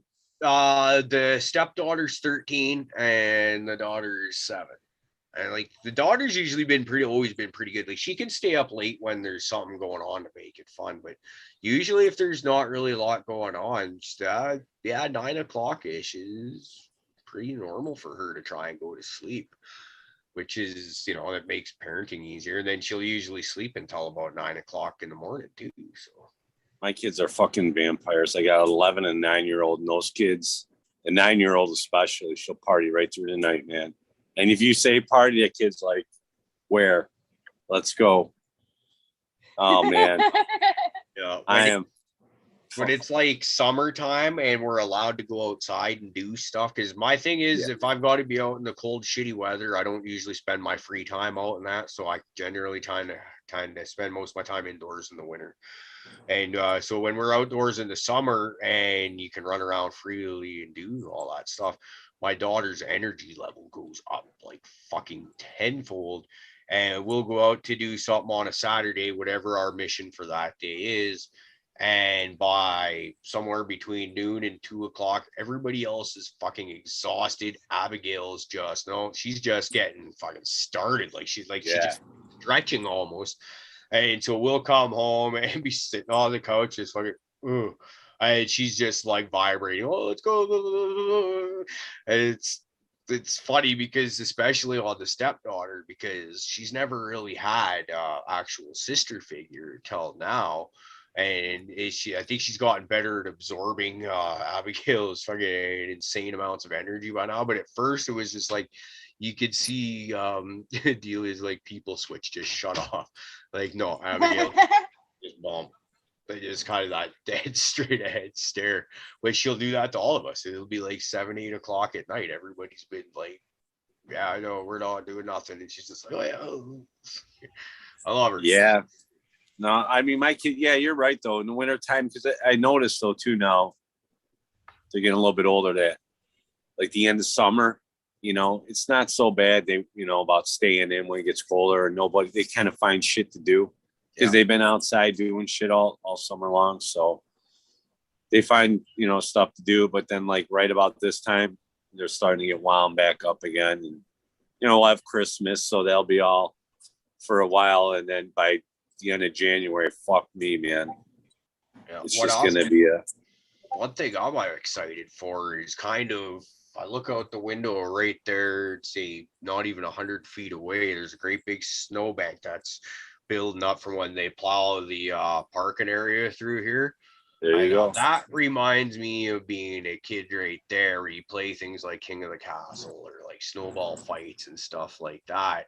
And I just know that my kid will be out there with because she's got a pretty good group of friends that also live in here. They all have That's nice. So I can see them doing a lot of that kind of shit in the near future. Green Goddess, have you had any success communicating Oh my with? God. So that was a pain in the ass. I couldn't figure out how to copy the link and it kept opening up in my cell phone to join. And I'm like, no. So I figured it out. I just sent it to him. So all he has to do is just do the Zoom on his phone and just turn off his computer. Because I think he was listening from his, well, I know that's what he was doing. He was listening from the computer while he had the phone in.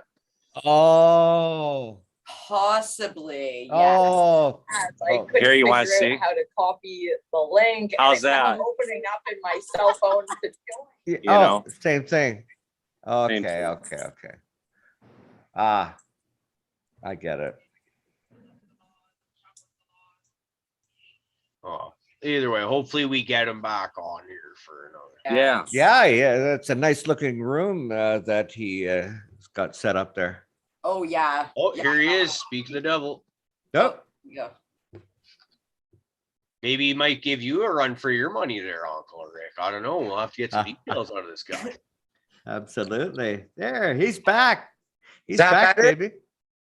All right. Somebody else has Let's to try. speak. Okay, I think so. Is it working? It's working, man. Yeah, we're good. Woo! Okay. Right, we've got a Okay. show. Hey, Welcome. guys. Yeah, welcome, Sticky Fingers. Looking forward to get to know about you, but God, you've got me distracted. Tell us all about what's going on behind you there, bud. Right now, so I'm just in my mother room. Yeah. And kind of like during the harvest season this year, I've kind of neglected them a little bit, so I'm trying to get them back. So what I do every season is I reclone from the same mothers, and then I start a new plant off again, right? Yeah. Where they're not eating as much, and then I'll throw those other mothers outdoors and try to get a good yield, and some good pictures and whatnot. But yeah, so if you guys can get the video, so just been kind of training them down.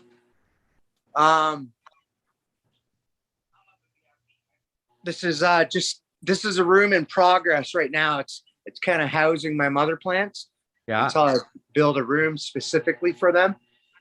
Technically, this room's supposed to be another flower room until everything takes time. So it's just it's a financial thing until everything, you make a little bit of sales, and then you get to advance a little bit more into everything. So right now I'm running these LEDs.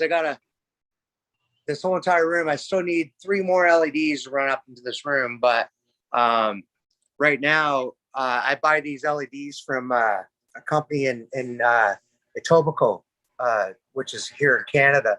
I don't know how many people here are US or if you all are Canadian, but Quite a few in the Right. US, actually. Us Canadians are pretty heavily outnumbered around here, which surprised the shit out of me when the show first started taking off, being that Rick and I are from BC when we started it. nice.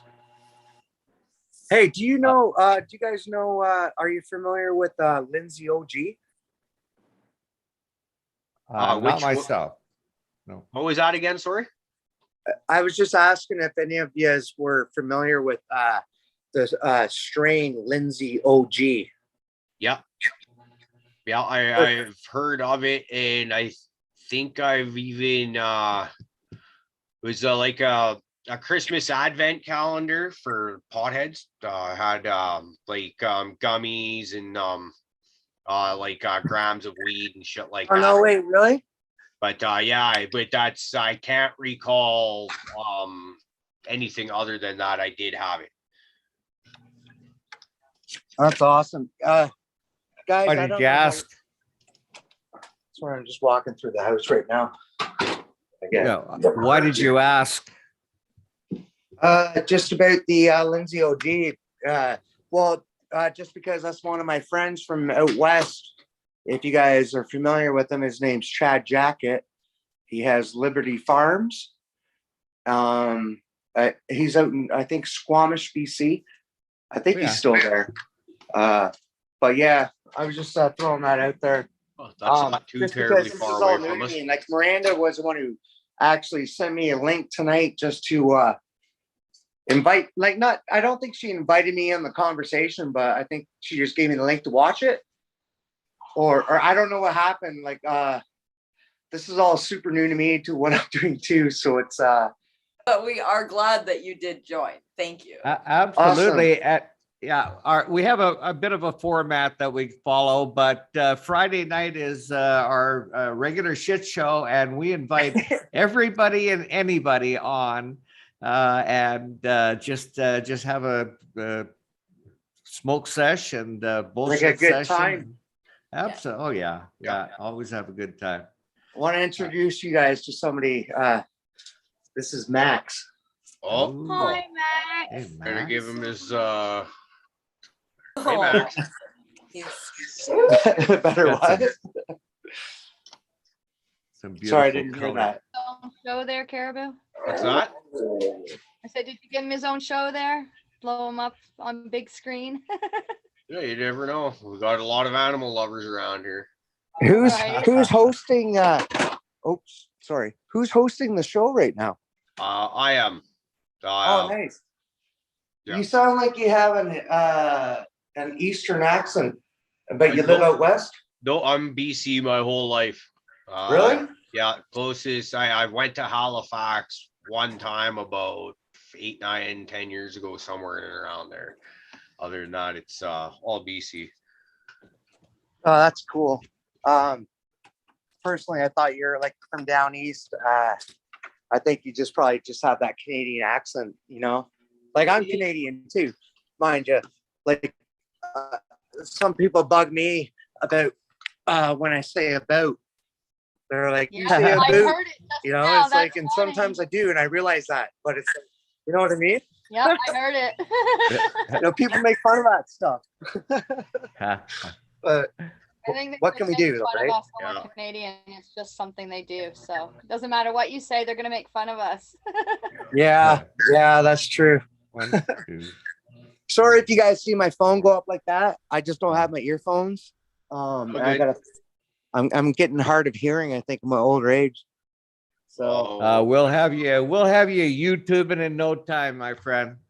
So tell us more about your mother room. Well, since you're there now, how many different strains have you got?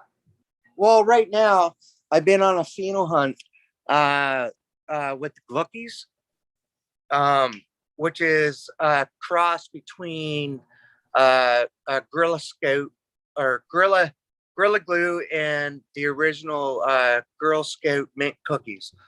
Oh. So what I've been trying to do is, like, I've noticed throughout since COVID has happened, or not even COVID, since everything's been legalized, the seed dispensaries that I've purchased from, it seems like their seed banks are they're not the same anymore. Like the last grow I did with Gluckies, I had like 3 or 4, probably, I think it was 4 different phenotypes in it.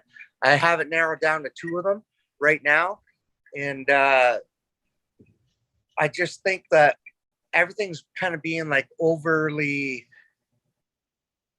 produced, or you know what I mean? Like it's like the economy that we're in the industry, in the weed industry right now, it's like everything has slowed down and it kind of picks up and slows down again. It's not a consistent run anymore because there's so many people running it. Or I don't know. You guys know what I mean? I don't know. Maybe I'm kind of running my mouth a little bit. I think I'm a little bit nervous, to be honest with you. No, I agree with you. You know, it's like, it's tough. Like even like I'm indigenous, right? So I grow federally. I'm allowed to grow, but I operate on federal lands in between a provincial government. And the provincial government has guidelines that we can't but that we don't abide by because we're running under federal rules. So it's like a conflict of interest between the both of them, but neither one of them want to touch it right now because it's going to turn into like a 25-year court battle or more. Yeah. You know, and nobody wins on that.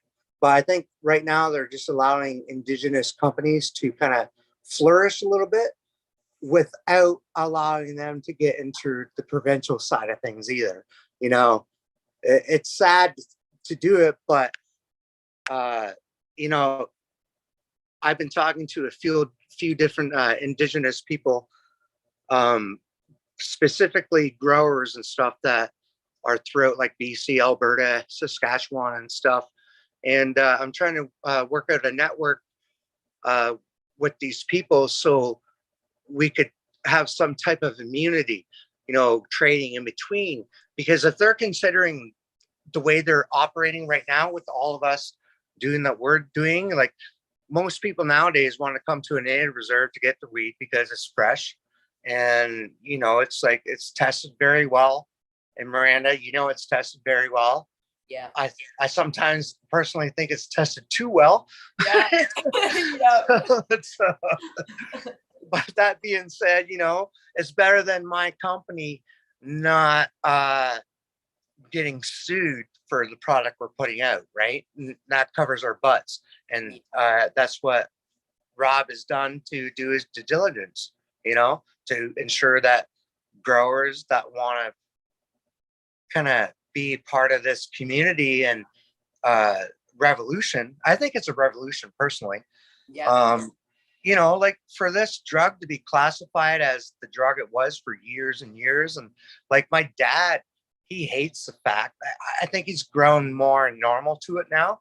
But when I first started doing this, when I actually made it apparent that I was doing it to him, he hated it. And he's like, everybody's going to go crazy in the world, you know? And it's like, that's the ignorance that the government gave them. Yeah. Totally. I think, you know, and it's a sad situation that we live in, but it's also a prosperous and it's a very delicate area that we all tread towards now. You know, even they're changing so much in the industry. Like I educate myself a lot on the more of the Aboriginal side of things. But what I've noticed over the past few months is, considering that the Catholic Church has had all these type of allegations and the death of native kids, you know, that's made it a lot easier to operate as an Indigenous person in Canada for now, until they get a hold of it. You know, but right now they're with this COVID stuff. I think they're you know, just trying to like take like a little blanket, put it over top of all of our eyes, you know, and like, even though we think that we have a game in the weed industry, they're going to come and capitalize it just like the alcohol industry. I don't think they're going to be able to gain control as much as I think, but at the same time, you know, with small people growing up and doing it, and yourself, you know, being like an advocate or being like an older person, you know, and living through it and actually experiencing generations of people being kind of like prosecuted or having stereotypes put on them because they smoke weed. And most of the people I smoke weed are fucking very successful people. And, you know, they do it when they get home and it's like a relaxing thing. For me, I'm an alcoholic and I struggle with it. I've been trying to quit, you know, with it. And I'll go for like 3 weeks without drinking. And then I'll have a binge for like 3 days straight up. But at the end of the day, every single time I feel horrible from that fucking hangover, I'll smoke a joint and somehow it'll make me feel better. But then I'll get into my head and I'm like, oh, you idiot. It's like, why are you doing this to yourself? You're supporting an entity that's trying to ruin society or try to keep society in control. Whereas when I buy booze, this is what I mean. I'm supporting like Uncle Sam or the way everybody wants to look at it, you know, whether it be Canadian versions or whatever. But, you know, it's like they're afraid of everything, I think, right now.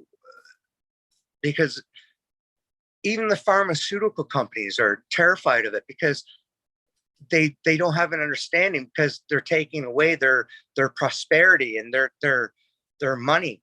But what they're trying to do now is they're trying to break down the component on the THC and the plant itself and breaking down all these what would you call it, like you guys understand what I mean? Like they're trying to, like a pharmaceutical company would take CBD and render it down to a pill, and they take THC and try to meanwhile, natural out of it. And but all those components need to be part of each other for it to be an appropriate medicine to work. You can't take certain parts out of it because they all complement themselves. I think that's the way I think. That's just my personal opinion. I totally agree. That's why when people ask me when they want to take CBD and somebody says, well, what's the difference between this one and this one? And they're looking at an isolate, and I'm like, I'm not saying it's a bad product. It can be good. If you're looking for a product with like literally no THC, then go with an isolate. But if you're looking to actually get help, you want a whole plant. You don't want an isolate. Yeah, totally agree. Yep, it's true. Like, a lot of you guys understand everything that, I've said, and, like you're kind of getting to know me a little bit right now too. And I don't want to set my boundaries. And these are just my opinions on the way I think about things. I have a different outlook because I'm indigenous and I see things differently that way with medicines and stuff, because I still use like bare root. I use a lot of different medicines for muscle pain too. But mainly, to tell you the truth, if I smoke a joint of a really nice hybrid, that's it. That's all I need, instead of putting ointments on, and it's not like we're covering up what we're feeling. It's like, I think we've been suppressed not to allow us to have these types of healing plants in our lives because of, the government and bigger entities that like to control us. No, I totally agree. For instance, I used to run the wholesale network, and I basically did everything from the start. That was weird. But I was labeling the bottles, and I wasn't thinking, but like I was doing this kind of motion like for hours a day. And my elbow started hurting, and I went to the doctor, and he said I now had like tennis elbow from this stupid machine. And he was saying I needed to go and like have physiotherapy and all this stuff. No word of a lie. We sell transdermal CBD patches. They're like a Band-Aid. I put one on, so they release it over 24 hours. Put one on. The next day, I had a little bit of relief, but not much, and I didn't think it worked. But I bought two of them, so I was like, well, I'm going to use the other one. Used the other one, and I have never had an issue since. Never. It completely took it away. Cool. Yeah, it's really super cool. You're on mute, Sticky Fingers. You got to find an Thanks for pointing that out. I was just gonna say, Miranda, I totally agree with you, and like it's like that. I think the main thing that people need to start understanding, which is something I was ignorant to growing up, like I'm gonna be 43 years old soon, but the thing, I've always done this, thinking that the highest THC percentage was going to be, that's the best product. Yeah. Well, I've had certain types of strains that's been like 12 to 15%, which would affect me way, way differently, and it's like, I think this is what science is going to actually prove, or even growers and stuff, like with you, Miranda, you're just getting your tent set up and stuff like that. And I'm telling you, it's an addiction. You Oh, it's want to be with yeah. your plants all the time. No, so this is how it started. I got a 2x2, and that was the plan. I'm gonna start a 2x2, and I'm gonna grow these 4 plants. And then I'm like, I need a light because I was returning some stuff to a friend. So I bought a new light for the 2x2. Then I go to the grow store, and I'm like, this is a fucking kick-ass deal on this 4x4. So I bought it. And then I'm like, uh-oh, now my light won't be good enough for the 4x4. So then I had to buy another light. So You're now hooked. I basically have like 2 full setups. So yes, it That's is awesome. addictive. That's 'Cause awesome. it all happened in less than a month. Yeah. I tell you guys one thing. I don't know if you guys are familiar with Kind Lights. Heard of They're them. like they're like that Blurple company, and they're very expensive lights. And I bought them. And to be honest with you, like, how do you guys grow? Like right now, I'm into LEDs, and I know these ones perform very well. They're $1,100 each. But you What know, brand? like What brand are they? Horticulture Flux is what they're called. It's a company out of Etobicoke, a Canadian company, and they're just small starting out. They use Samsung chips, and I haven't had any issues, and I've been running them for about 3 grows now. Not in this room. In my flower room is where I've been running them mainly, but they're amazing. I honestly, like, I used to grow with HPS and metal halide and stuff, traditional stuff. And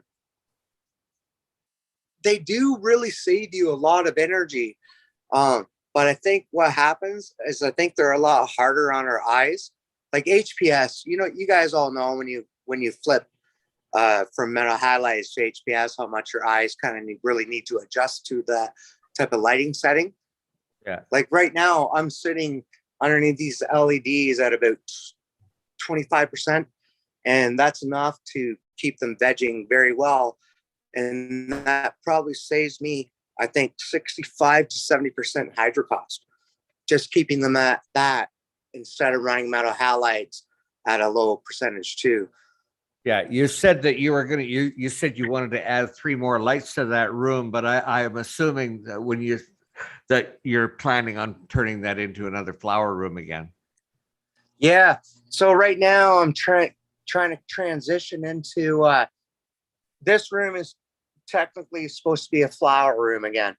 And then right now it's kind of like I don't have the capital, so I got to grow and then sell. And then like right now I think I'm in a position to actually build another room specifically for what I'm trying to do is get a perpetual grow going. I've always been an outdoor grower, and most outdoor products, they don't sell much anymore. And I'm not a person that has multiple acres where it would be beneficial. But, so I'm just trying to get things going here, and it's all financial, and it's time consuming, but it's worth it. Like yourself. What's your name again? Rick. Rick. So I'm Lonnie. Nice to meet you. Like you've had experience growing everything. Like I've even like last year was my first outdoor grow that I decided to do organically. I used Gaia Green, and it was maybe organically to some growers, but I used Gaia Green, worm castings, and I used Epsom salts too throughout my outdoor grow because I had so many projects on the go at the point where I couldn't tend to the plants. But honestly, it was probably one of I wouldn't say it was my best or it wasn't even close to it, but it was my easiest grow for sure. And it didn't leave me with any stress and produced a lot of nice flower product. I've used Gaia Green worm castings myself. Actually, I think I even got a bag with not much of them left in it downstairs in the storage room too. all their products. I haven't run by any of their products, and there isn't many other things that I haven't used by now. That they're all good. Yeah, So what agree. sizes? I I'm agree. sorry, Lon. I was just curious what size those lights are, how many watts they produce, and what area it's supposed to cover in flower. Well, technically, so they're a 5x5 light that's gonna, but in most cases like that, even Gadita lights that are bar set up like this style, they say it's a 5x5, but if you put it in a 5x5 tent, like they don't have reflectors on the side of them, so they can't really go this way. You know what I mean? Like, yeah, like on this side of the light where my hand, fuck, I'm so sorry, guys. Like where my hand is there. Yeah. If there's reflectors coming down the side, I could probably do something to do that, but I don't know. Okay, so what were the questions again? So the lights were how many watts? 640. 640. Okay, and then you answered the other, and it covers a 5x. It's a basically 5x5, and it'll cover a 5x5 footprint on the canopy. Yeah, I wouldn't say it would be a true 5x5. I don't think anybody in this industry has like a true 5x5 unless they have a actual light that's lit up like this with a 5x5 structure, where it actually is technically a 5x5 light, whereas these ones are technically almost like a 4x4. But I don't know, like with LEDs, what I've noticed, like with my old school ballasts and stuff like that, when I grew HPS, they reflected off the side, so you would get a nice little bit of growth. With these, you technically kind of got to have them right underneath the plant, you know, minimizing it, but there's a lot of benefits to it. Hydro wise being specific, and then like even controlling your heat environment. They've been very nice for that. It's just like the time we live in is like, you guys remember the time when LED TVs came out, you know, the flat screens and everything, and they're like $4,000 per TV. Now we're at the point where they're like $400-500 at the cheapest. Yep. I think that's what's going to happen with the lighting system. And like a lot of people are ignorant to the fact that cannabis is a fucking easy plant to grow. No plant is easy to grow if you want to have yield and make money off of it. Like I think a lot of people, there's a lot of ignorance towards it because they think like, oh, it's gangster. You know, I'm just kind of referring to the way I grew up, you know, back in the 90s and stuff. You know, people like I had Snoop Dogg and Dr. Dre and stuff like that influencing. But at the same time, too, I grew up with Cheech and Chong, you know, and all that stuff, you know. And I think the ignorance to people that like alcohol, they have no understanding to it. Like I know so many friends that drink alcohol, and I'm one of them. But, you know, like they don't smoke cannabis like I do, but they'll black out drunk, you know, and do something stupid. And then, you know, you got to wait a few weeks to feel better about it. But, you know, at the same time, we smoke joints, and a lot of people that I know, we smoke joints on a Friday night and stuff like that. And, you know, 12 o'clock comes around, it's like, oh my gosh, it's too late, you know. But I don't know. I'm just glad to be in on this conversation with you guys. And to be honest with you, I've had a couple drinks, so maybe that's why I'm being a little too talkative. But Miranda, thank you for inviting me in on this, and I think I would like to be part of it more so if you guys would allow me to, and you know, try to interact with each other and share ideas, and whatever happens. I guess. Absolutely, man. Absolutely. Every Friday is like a community sesh, so anybody can jump on and hang out. All right, and we do even talk about cannabis, growing cannabis on the show as well. So there you go. So can you tell us a little bit about the media that you grow in? Are you growing organically? Yeah, right now, what I'm doing inside, I find that uh, organically I'll grow outdoors because outdoors is more forgiving, and I grow like totally in soil. I don't grow with buckets or anything like that. It's right in the ground, and I know it becomes a little more feeding at times because the ground just absorbs so much of there's so many weeds and stuff around the area. So outdoors, that's the way I grow.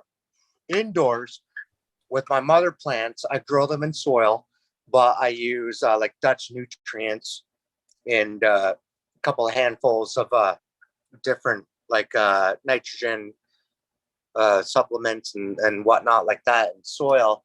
And I find that's way easier, but I always have a log. I have a book. So every day I feed it and I write down the time I fed it. So I always hand feed my indoor stuff because I'm still a micro grower. Like I honestly don't want to get big. I honestly just want to be self-sufficient and be able to make an income for my family where it's like a nice income, but I don't want to be in the position where I need to start paying so many employees and stuff like that. I just want to live my life the way I want to live it. Or No, yeah, go ahead.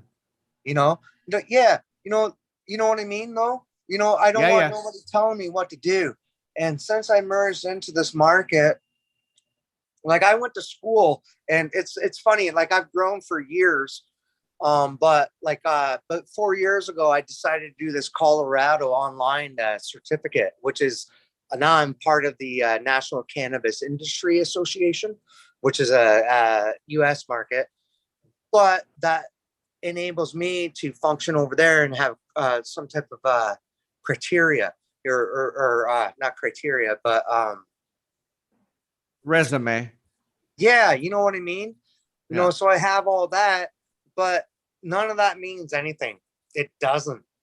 Like the way I've tried doing everything like legally, and like I went to school for it. I'm a legalized bud tender. If I wanted to go to any place in the world, I'm a legalized bud tender, so I can actually, like, I have a diploma for that through the National Cannabis Industry Association, which is have you guys ever heard about that? No. It's a legitimate thing that started back in like the 1990s. A bunch of lawyers got together and pot smokers and stuff started all that stuff up. Huh. So, yeah. But yeah, So ultimately, you're going to be able to do this on your own, or are you going to have to hire employees? I think it depends on. I think it depends on my greediness. Like right now, I'm at a point in my life where I do it self-sufficient. I get bit like I'm working all the time, like it's 7 days a week, no matter what I'm doing, and I kind of look back at that and look at the full-time job I had, which is a really nice job with full benefits and everything. But I hated it. I hated working for other people. Now I work twice as hard. Yeah. And I make just above a little bit more money than what I was making working with them. And, doing what you love. What was your question? I'm sorry. Okay. I was just curious if you're going to have to hire, if you're going to be able to do this all on your own, or if you have to hire employees. I would imagine, do you like, you'd hire trimmers for sure. No, I hand trim everything myself. Wow. Yeah. Right now, like it takes me, like right now I'm outsourcing, this one hand trim machine. I'm probably, you guys might know about it being on Instagram. It's like these little shears, and you have this one little section in the middle between them that just like that. Oh, yeah. It seems to be taking track, and I don't know. It's just if you really like yourself, you've probably been in the game a little bit, and I know a lot of people that have been in the game for quite some time. And what's happening right now is like the extracts and stuff like that. They're kind of taking over the game a little bit. And what's happening is like all these bigger companies that have the backing behind them, like Bill Gates or whatever. Bill Gates buys so much farmland up. You know, all these rich people do, and all they're doing is like kind of setting themselves up for just greed is all it is. I sometimes get off topic, man, if I get drinking, guys. So I'm sorry. It's Friday night. I haven't had a drink for a little while. Absolutely. And you know, so you know, shit, I kind of feel embarrassed a little bit because oh shit, man. No, I hey, lost no, myself there. no fucking judgment here on Friday night, man. Oh, you're good. Absolutely. Have you Awesome, watched guys. my live? Thanks, man. I appreciate I that. I forget appreciate that. mid-sentence what I'm talking about, man. So how Yeah. many of us? How many of us are on right now? It looks like we 6? got 6 of us hanging out live on the screen right now. So And how then do you if how do we, you get the screen up? Like, how do you get the screen up to show everybody that's in on there? well, if you slide, you might be able to move your screen over and see a few of us on at a time. But if you're Yeah, on your okay, there phone, we you go. can usually only see a few. Whereas, like if you got a laptop or whatever, you can usually see the full panel. And then just All the right. more people on there, the smaller the squares get. I got the 4 of us talking right now, so that's cool. Okay, that's interesting. If you Oh turn man, your phone look at sideways, if you guys want to help me out with this right now, I'd be falling behind technology. You know, I'm gonna be like, I ask my kids sometimes, like my son Nolan, he's 15, gonna be 15 in March, but he's like Facebook dad. He's like, that's for old people. He's like, you need to be involved in this. He's trying to help me market everything too, right? Right on. Now, I think Green Goddess was suggesting if you turn your phone sideways, you may see more people. Like there's 6 of us in Zoom right now. Yeah, and I don't see crazy crazy pop mom entrepreneur. That And was hilarious. I'm sorry. That was the best one ever. Oh, hey, wait, Stony, can you bend back down again? Bend over, Stony. No, show me the side of your hat. I want to I see think the side of your hat. I think I recognize you. You're killing Look me. at, I'm trying to look at you. I'm doing this, trying to look at your screen, thinking I can get over your head. Like it's like playing video games when you're a kid. Okay, so in addition to the Zoom, okay, now what we got going on too, we're on YouTube, and over in YouTube we have a shitload of people just in chat, and they're having their own little thing, and oh, they're all watching us. Oh, they're watching and they're commenting, and oh yeah, it gets pretty ugly over there. Why can't I see any of that shit? Oh man, seriously. There's how many are in chat right now? So Sticky Fingers, I'll give you some little hints for if you ever join again, so that you know how to do that. Now, have you got a laptop? Yeah, well, yeah, I do. Yeah. Yeah, well, I think everybody should nowadays, besides my parents. So sometimes because it's got a bigger screen, you can do more things with your laptop. Like what because what I do is I can watch the Zoom. I can watch everybody in the Zoom, but I can also follow what people are saying in chat. Yeah, because I only got you 4 guys on that right now. I got Miranda, Caribou, and Uncle Ricky, which is you. Well, Uncle Rick. Sorry, I have an Uncle Ricky. So my mother calls me Ricky. Okay. So there's other people listening and watching like to us right now. Yeah, absolutely. Fuck. Oh yeah. That doesn't bug me. It's just like How many people are in the chat? I don't know how to look. It said 30 last time I looked. Yeah, it's still saying 30 right now. Yeah. Okay, but we've had what's the biggest? I think we've had close to 100 or yeah. That's pretty good. That's good. Yeah, That's good thing. Yeah, we've had some really big chat rooms. We have over 700 subscribers. 700, getting close to 750, I think. I can. We're You know what I'm gonna try to do is I'm gonna try to get us in touch with Bubble Man. I got a buddy that named a strain off of. Are you guys familiar with Bubble Man? Yeah, yeah. Okay, so my buddy created a strain named a Hash Church, and he was on a show and stuff like that. So I'm gonna see if I can network something together where we can merge everything together and try to make it like a more bigger entertainment industry for followers and anybody that wants to watch us stoners, I guess, talk about weed. So yeah, it'd be yeah, awesome. no. Wouldn't that be awesome?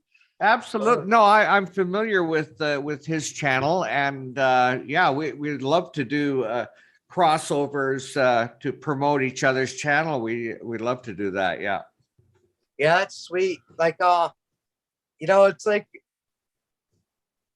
for yourself, you're an older gent, you know, and like if you think about like everything like you've grown up with and how the government kind of like categorize everything like cannabis into this realm with cocaine and everything else, you know, like how do you feel about the way everything's changed? Like, because you grew up in a different era than we did, you know, and it's like, you know, and I appreciate that kind of stuff. And I hope somebody asks me these types of questions too.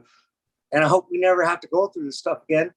But, you know, like for yourself, you know, being an individual person growing up in life in the world and just being yourself, you know, watching everything. And like now you're on YouTube and you're one of those very few people that actually consider to keep following technology and keep up with their kids and, you know, not be left behind. Miranda, what are you laughing at? I'm just talking too much, I guess. I can't. But you know what I mean, though? You know, I'm not saying nothing. We're all going to go through it. We're all going to go through it. Oh my God, I thought it was just me because all of a sudden I started laughing again and I'm trying to keep my hand behind my head. I'm like, oh my God, I don't want him to think I'm laughing at him, but that fucking name was too much. When you mention me and technology in the same sentence, it's just not going to go well, okay? That's funny. Guys, I'll be right How back. naturally he was saying it too. Like yeah. Oh, I guess we haven't met.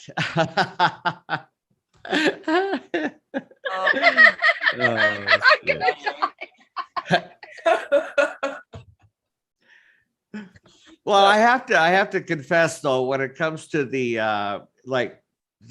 when it comes to technology and cannabis, I like to be on the cutting edge and all that kind of stuff. But when it comes to me and YouTube and Zoom and computers and oh fuck, I don't think I'm gonna survive. I watch a YouTube video and and then I say, okay, pause my YouTube and go back to Zoom and do one more step and back over to YouTube. And oh my God. Okay.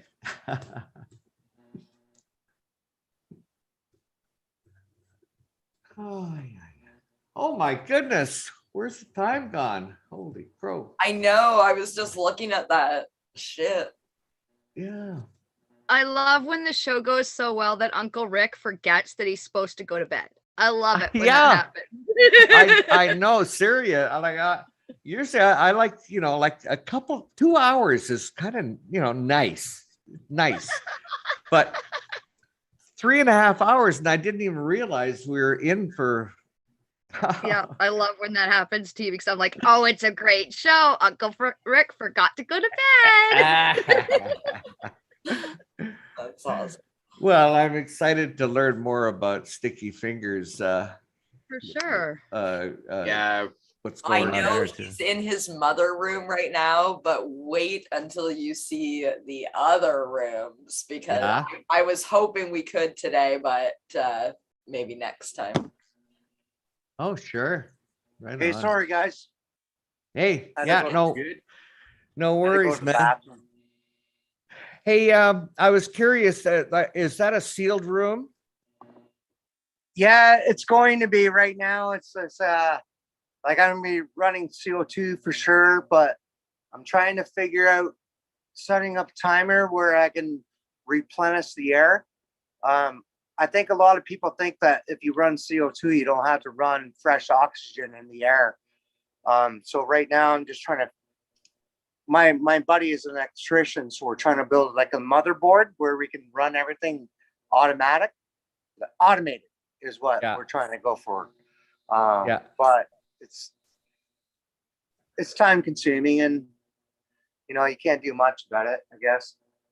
But The reason I was curious about that is because when you're running LEDs, you can also run your room if you're using CO2 in a sealed environment. You can also run your LEDs. You're running your room warmer but easily by 5 to 8 degrees warmer. yeah, I usually run at 29 if I'm running CO2. And well, 29 to probably my max will be 32 degrees. So in the room. 29 is 28 is 82. Yeah, okay. That's between about 84 and 88. Yeah. And what I've found over growing like indoors, I've always been an outdoor grower. I've merged into indoors 4 years ago now. I was always kind of like one of those people. I even to this day, I think growing under the sun is the best because for some reason, like if you get a pure indica and you grow it under the sun, it's the indica that you want. You know, you guys know what I mean? Yeah. What? Oh yeah, yeah. Am I being stupid right now, Miranda? You're laughing at me. I'm sorry, it's my fault. I gotta look my name. I can't look at my name every time I look at my name. I know, me too. Holy shit! There's other people on here. Crazy plot, mom. Who's out of this girl? Who's out of the girl's voice right now? That was crazy Poo-Tang. Oh my god, you're Oh my killing god, me. That damn near fucking killed me when he fucking said that. That was, Oh my like, god. that's awesome. You know, that's funny. I Like can't now, look at my name every time I see it. I'm like, I can't even. Oh my god, I can't even so fun to run now because every time I see that, it won't mean the same thing anymore. no, totally. I feel the same. And I will say, like, when people jump in my lives on Instagram, sometimes I will come like flat out and say, I'm sorry, but I'm not going to pronounce that name because I don't Just want to do butcher that. That's so true. I'll be like, I'm not even going to try. Right? Or I'll shorten it. I'll nickname them like just part of the name. Man, guys, to be honest with you, I'm having a good time tonight. Like I've never done this, like done a live feed like this. You know, I've always I'm just not technically advanced, I guess. You know, I don't but think any of us were before COVID. That's I don't okay. think We'll any of have us Rick would have we'll have Rick any of it. teach you up real good. Rick's the man. Oh yeah, yeah. You're be in good hands with me. Yeah. What I love is actually he I like doesn't your hat. normally watch the show, but earlier somebody asked him something and he right away held his hand up to like show on his hand. And I was like, yes, that's perfect. I knew he'd fit right in. When I saw the hand go up, I knew he'd fit right in. Yeah. I put my hand up. So Uncle Rick has, yeah, I'll explain later, but there's a hand thing and you meant to explain something and you right away like showed with your hand. So it was like fitting. That's because of our school system. I'm used to doing it. I'm like, hey, Mrs. Field. That's true, actually. I got the answer. Can I speak, Your Honor?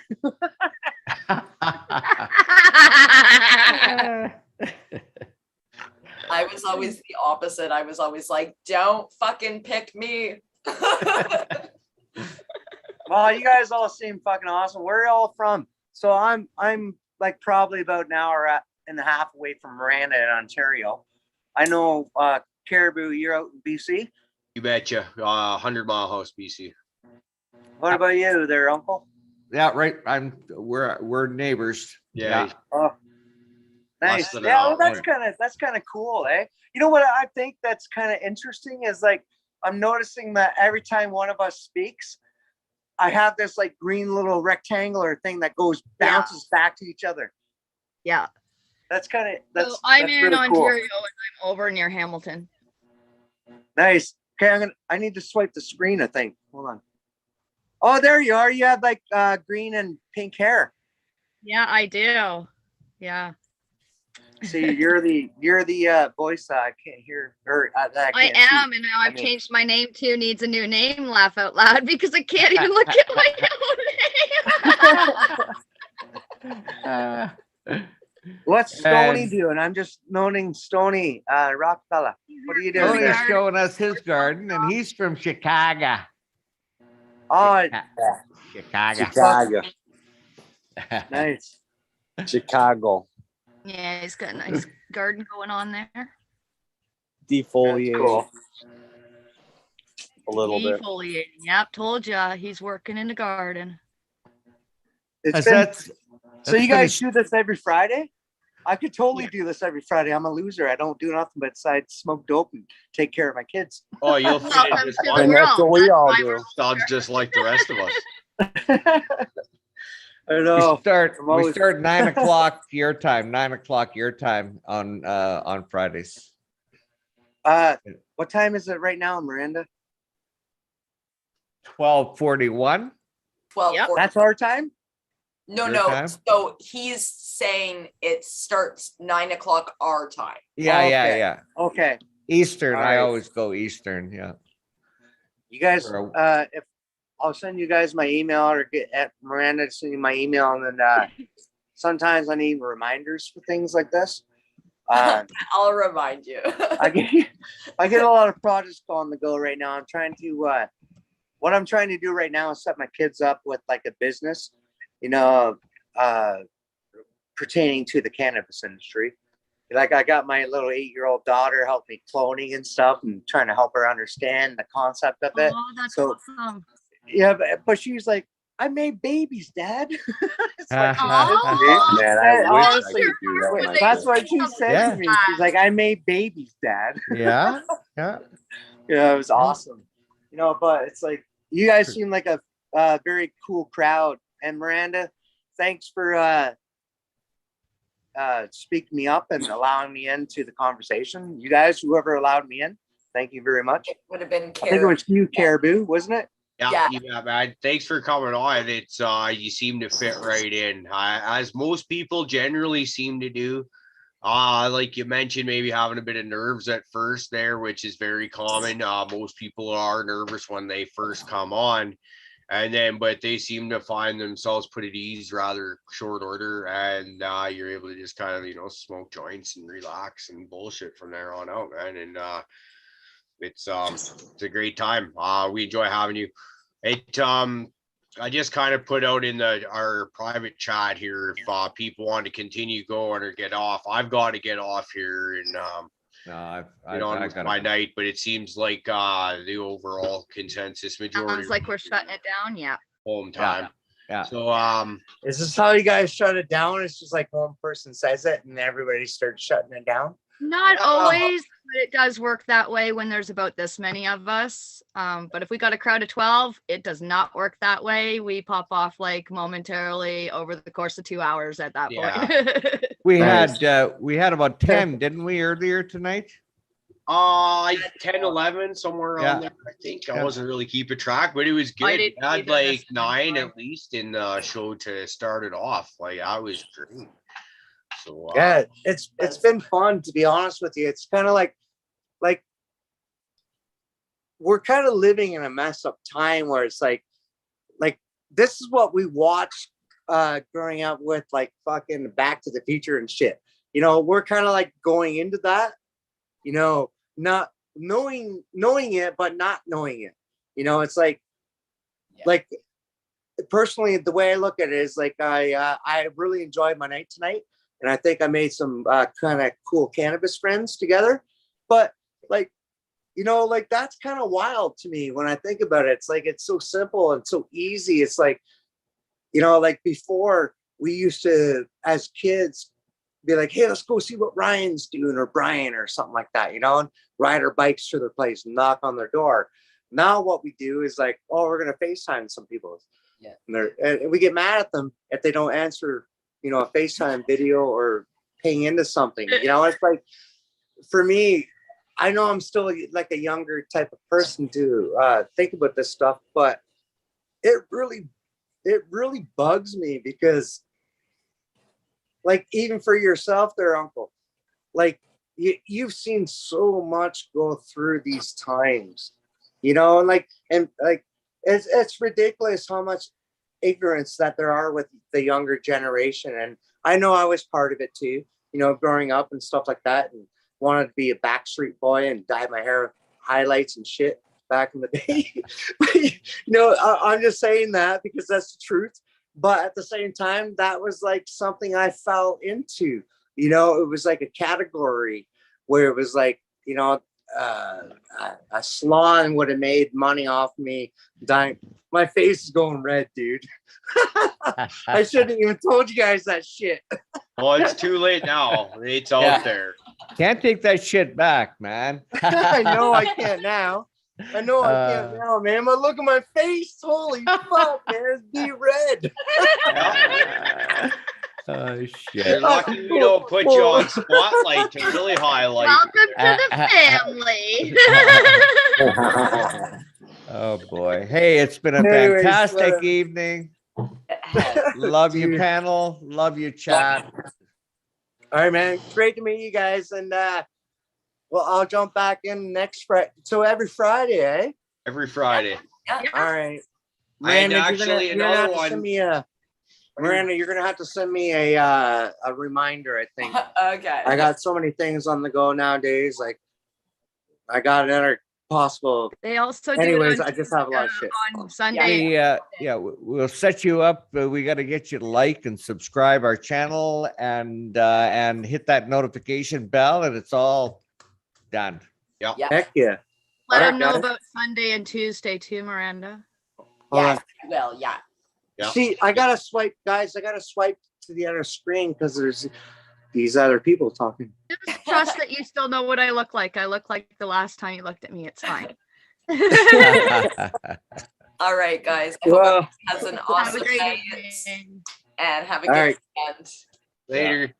All right, guys, we'll shut her down. Everyone in chat, thanks for joining us. This is a great night. Sticky fingers, great meeting you, brother. We'll definitely be seeing you again. We'd like to get you on for maybe a proper show so we can actually get to know you really well. Hard to get to know people on a Friday night show because we've generally got extra people and there's more chit chat going on. People are getting higher than normal because it's Friday night. You know what I mean? But if we could get you on for like a Tuesday night show up here in the near future, or For maybe real. a Sunday morning show if you're that kind of a morning person, that would also be maybe a great idea. Green Goddess, maybe I'll bounce ideas back and forth with you about maybe hooking up that idea, and then we can get you in on the live chat at least during one of these Sunday or Tuesday shows too. You showed interest in that. What? There's a whole bunch of other people there. I'm fucking right. And Right? Rick, Yeah, there's a whole other crowd there for those 2 days. Yeah. and as Rick will often point out, they have a lot more fucking fun in there than we seem to be doing on here. Hey, we're having a hell of a lot of fun on here. I should. Yeah, I just for realized how yellow my teeth look. They're still not as red Lord, as your don't face, start though. looking at yourself, bloody hell. This is a whole other road you go down. Don't look at man. yourself. Yeah. Try writing songs and hearing yourself sing. Oh my gosh, that's a horrible thing. All right, guys, we're gonna call Have it a good night, everybody. Have a great night. All right, guys. Peace out. Take care, everyone.